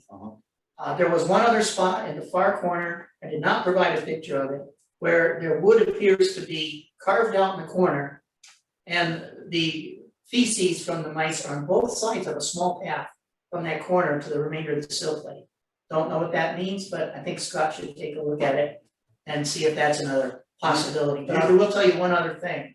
When I first came down here to go around the building with the photographic scope, it's got a 3-foot line cable hooked to a camera. So I held it up and went along the entire outer sill of this office. Oh, did you? Yes, there is no hole that I could see anywhere from that west wall down. Uh-huh. I looked at the comment you had made one, and I thought there was a hole to the left of the bulkhead. I cannot find one. Well, you filled it. Oh, well, I know it's still the one with the 2 buildings met, Yeah. which he was supposed to do. Oh, there was one past, because he showed me that. Okay, I haven't found that one, I haven't seen it, I Well, didn't he see it filled it. inside or out. He took care of it. Okay, But go ahead, finish. there is one spot on this corner over here. He used special plastic devices to tuck up in each corner of the building because of the way the wood often meets, it's not fully touching, so there are spaces. The plastic filler, the preventative filler that was supposed to be in this corner, he was not able to install. The filler, because he pressed so hard, actually broke. It fell on the ground, it's still there, you went out there, now you see. Oh. Okay, so I will offer that. It's not a complaint, just an No, no, no. observation, okay? I did see, in terms of termite, whoever's gonna order or contact a termite person, there are mud tubes. I think there's 5 or 6, one right beside the other, in the very right corner of this southwest corner of this building. And I don't know if that might be the insects that caused that damage, if it is inactive, or whether that's just something that's a non-event, but the insects built it because it was convenient location for them to do so. Well, my reaction is first, before we bring Scott in, is to find out what's going on with all the soil stuff.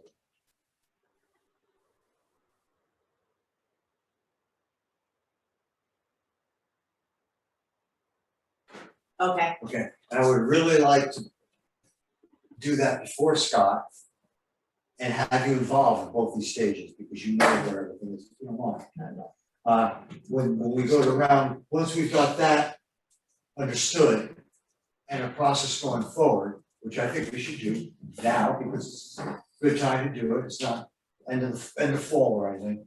Once that's done, I'll call Scott and go that route and have you involved in that, because you know every spot, and I really would like to see you show him.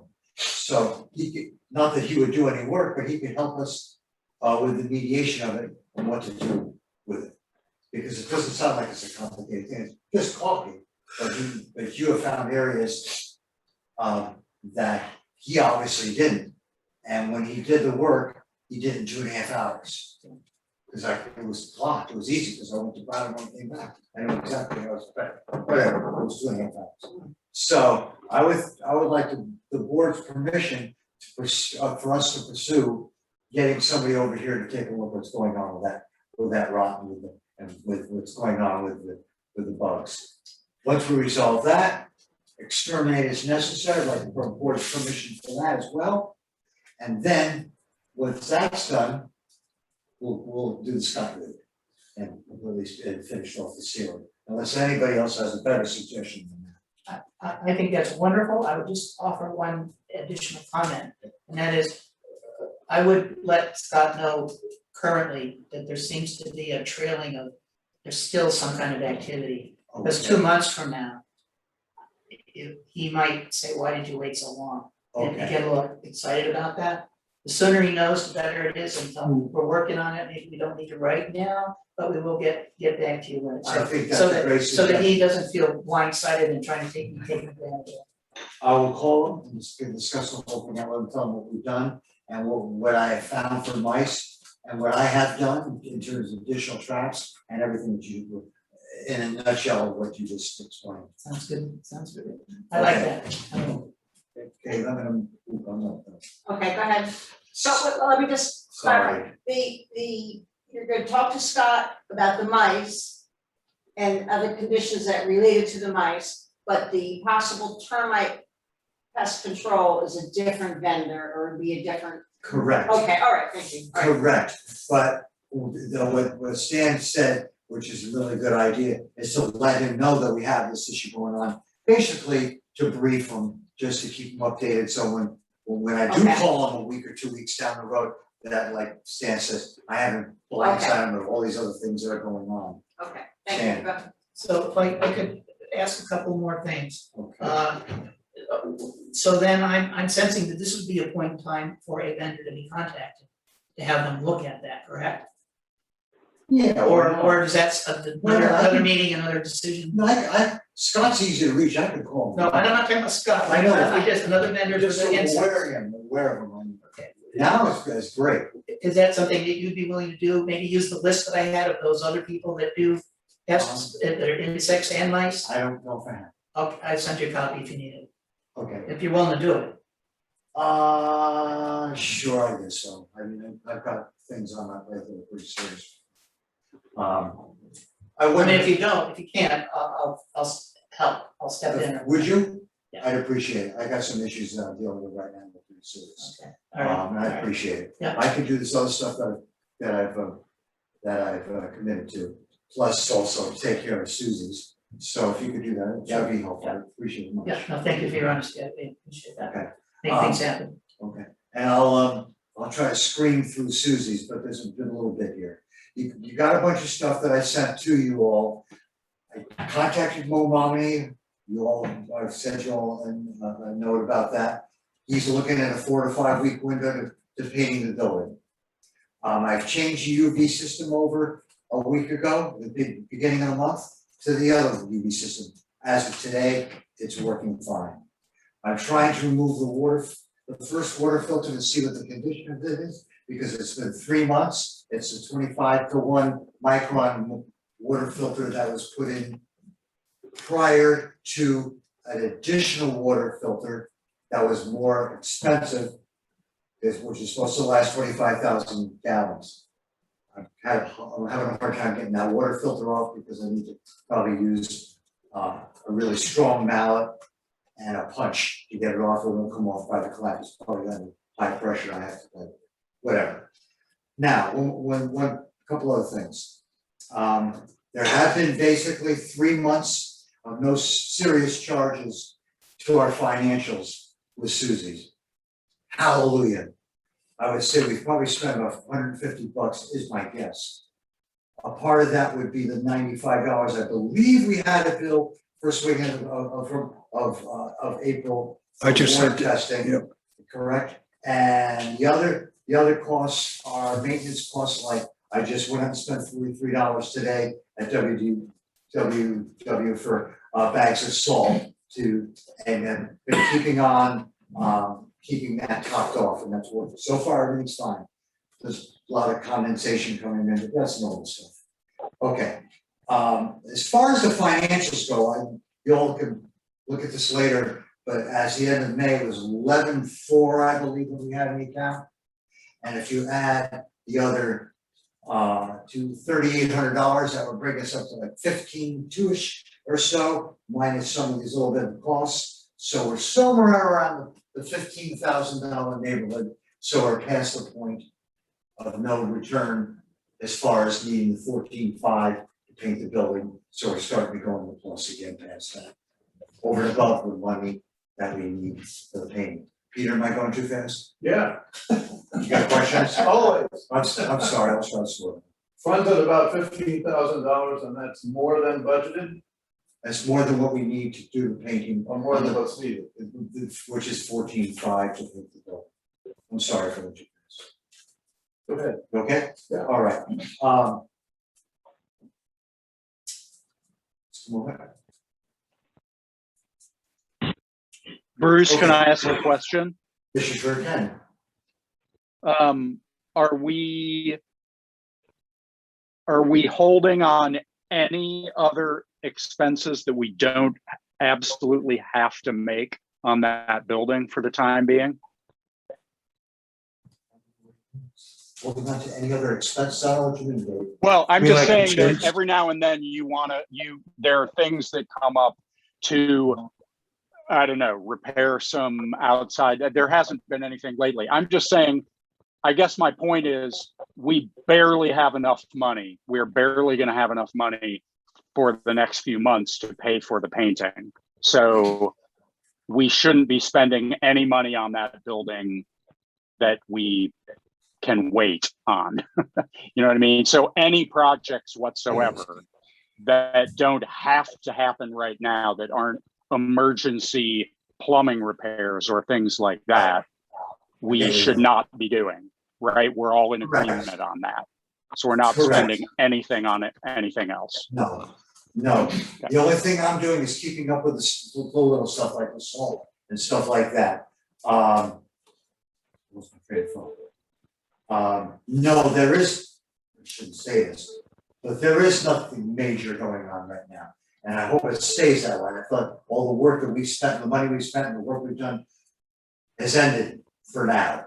And as of the first of next month, we'll have another $2,000 in the account. So as of September 1st, there'll be another $2,000. And unless something happens, oh, there is one thing. And that's Nancy Burke's water testing is gonna be $300. I don't know what the total is, I have to look at it again. We got these the unfunded mandates by the state of Vermont to do certain water testing periodically, like every 2 or 3 years. We're getting some of that within this quarter. I forget what the total is, but if everybody wants to know what the total is, I don't know if it was, you sent it to me, Guy, did you send it? Yeah, I sent you a bill for $95. No, not But you that. just did the water testing. The amount before was somewhere $440. That was all the expenses she expected to incur. Right, for Yeah, the that's what I'm pertaining to, Dave, and everybody else. quarterly, state mandated Well, it's thing. not quarterly, it's like every 2 or 3 years, those particular testing, if I remember correctly. But anyway, in direct response to what David was saying, that's the only thing that I know of, David, that is of any major expense, other than everything else is fine at this point.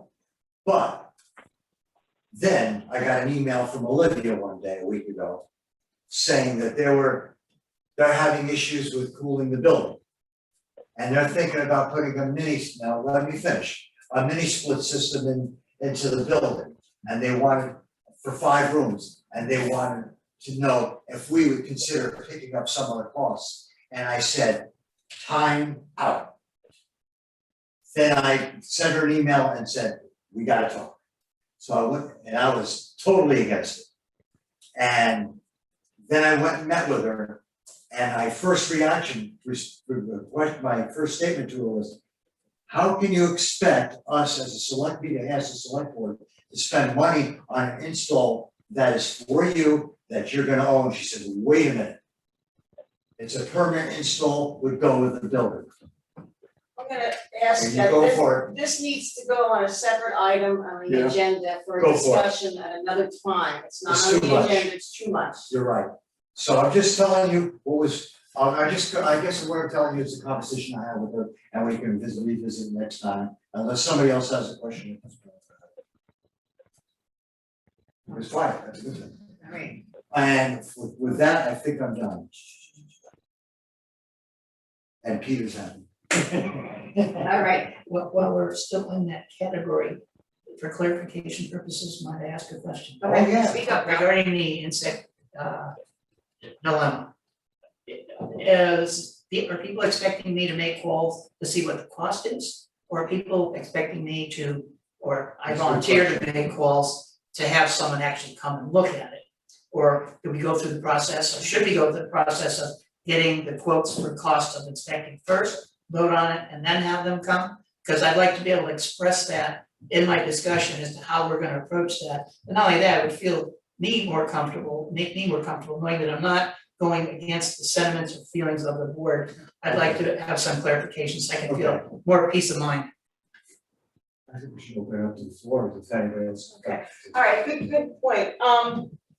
So the question is how to proceed about pest inspection, not the mice inspection. How did you get the mouse inspector in here? We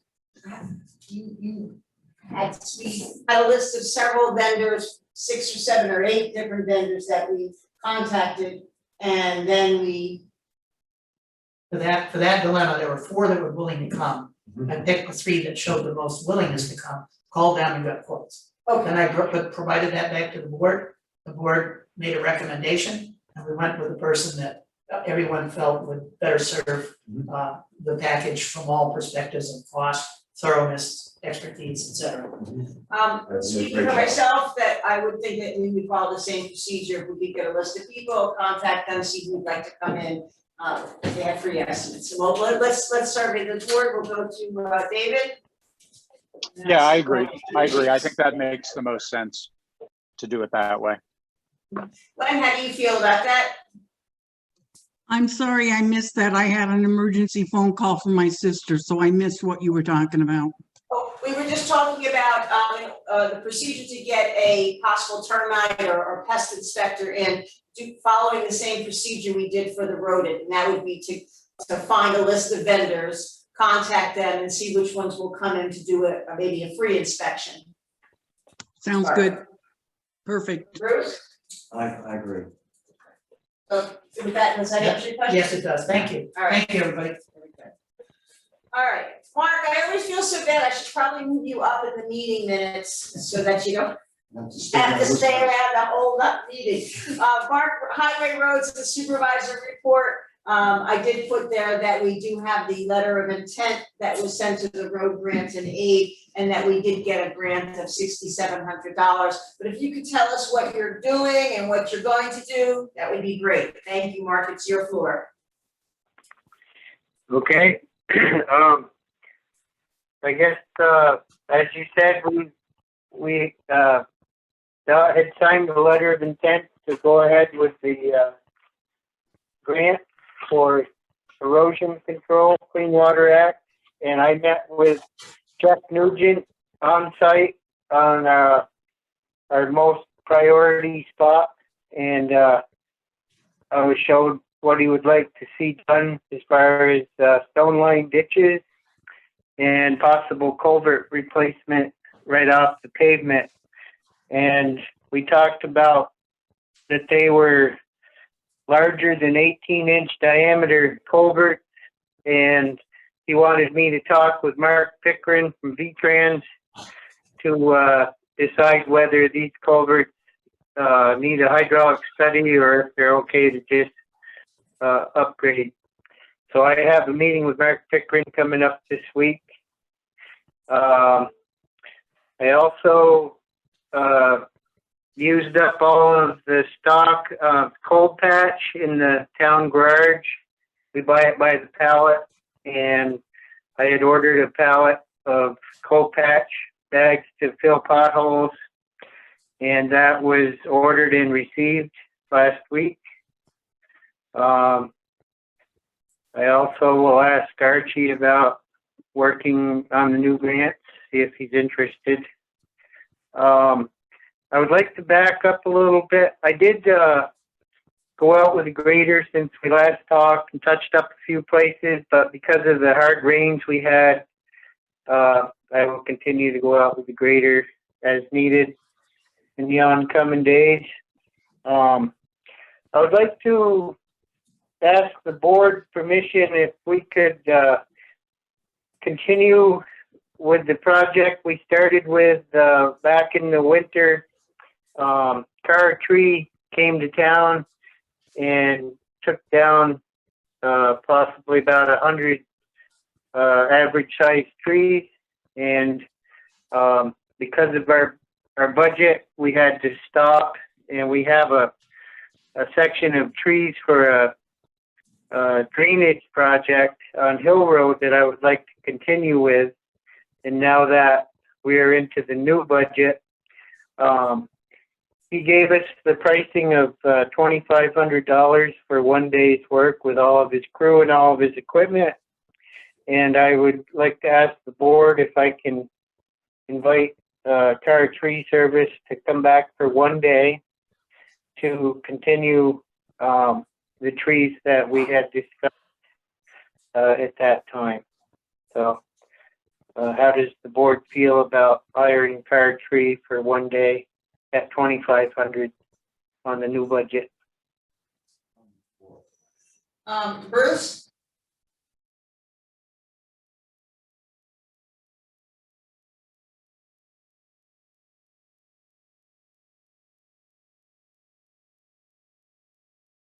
Need to add to that, so that's a good.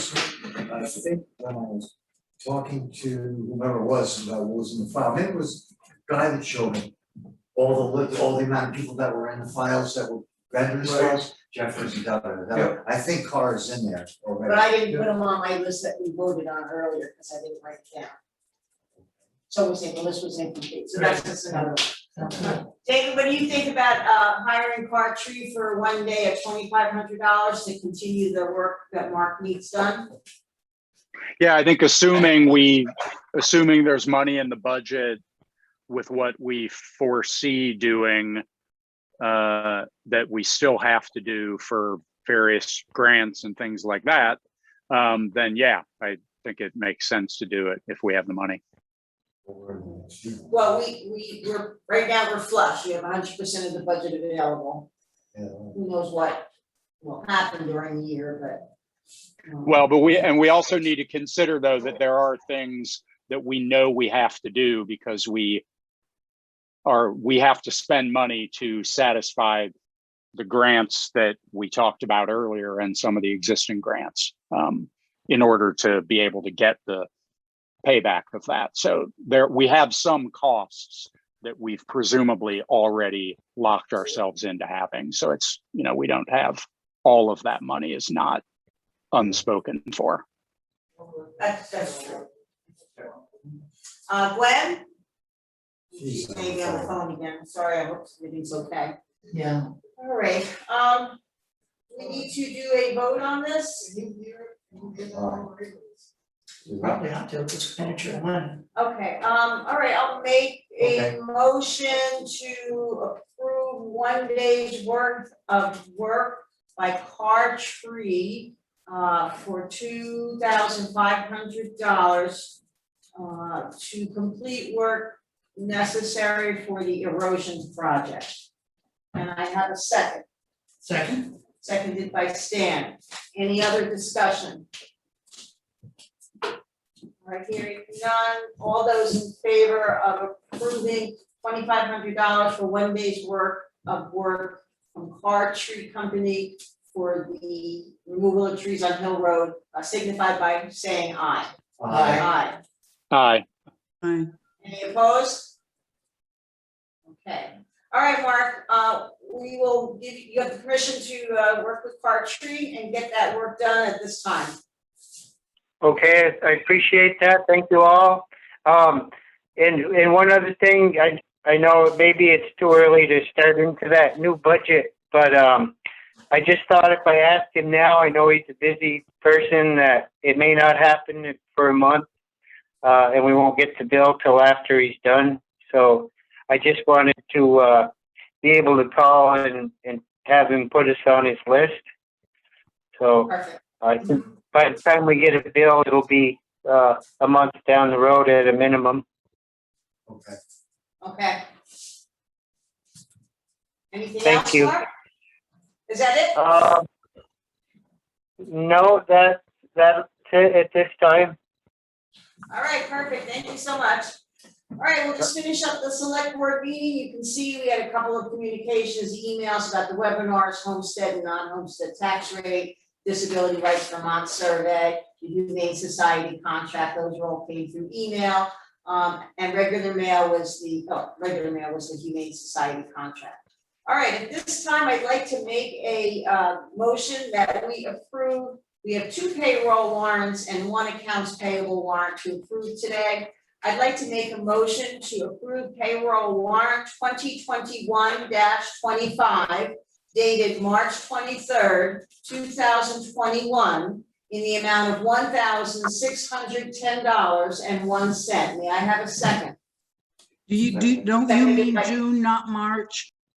Yeah, Did I say you want to March? amend that. Yeah, you said March. Dated June 23rd, 2021 for $1,610.01. May I have a second? Yes. Seconded by Bruce. Any discussion? Hearing none, all those in favor for payroll warrant 2021-25 dated June 23rd, 2021, for $1,610.01 signify by saying aye.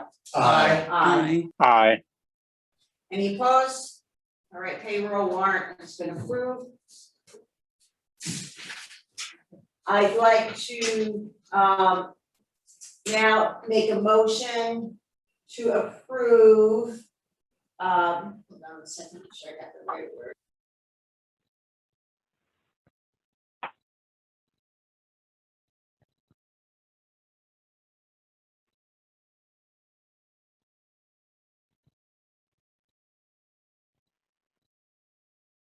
Okay.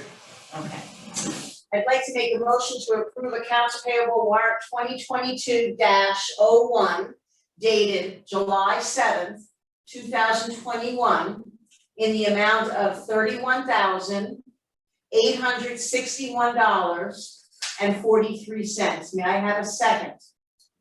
Second. Seconded by Stan. Any discussion? Hearing none, all those in favor of approving accounts payable warrant 2022-01 for $31,861.43 signify by saying aye. Aye. Aye. Any opposed? Okay, a motion passed. One more. I'd like to make a motion to approve payroll warrant 2022-02 dated July 7th, 2021 in the amount of $3,328.56. May I have a second? Second. Seconded by Stan. Any discussion? Hearing none. All those in favor of approving payroll warrant 2022-02 for $3,328.56 signify by saying aye. Aye. Aye. Any opposed? Motion has passed. Thank you very much. All right, setting the agenda for the next meeting, Wednesday, July 21st, 2021. We'll have progress on the round schoolhouse. Any update on the American Rescue Plan Act, if any? Follow up on any questions on the VLCT diversity, equity and inclusion training, handicap signage, pest control and office cleaning, animal control. And anything else that comes about. Anybody want to add anything at this time? I just wonder if I'm getting the fence posts soon. Is that something that Mark could do within the timeframe of the next meeting? Or did you need an advisement that I got them? Or should I just email No, everybody? the job can be done. Okay. Yeah, the job can be done. You just tell us You got it. if, yes, I've done. Okay, if there's nothing else at this time, I'd like to make a motion that we adjourn this evening's meeting. May I have a second? I second. Seconded by Bruce. Any discussion? Hearing none. All those in favor of this evening and ending the meeting at this time signify by saying aye. Aye. Aye. Aye. Any opposed? All right, the meeting is adjourned at 8:57 p.m. Thank you very much, everyone.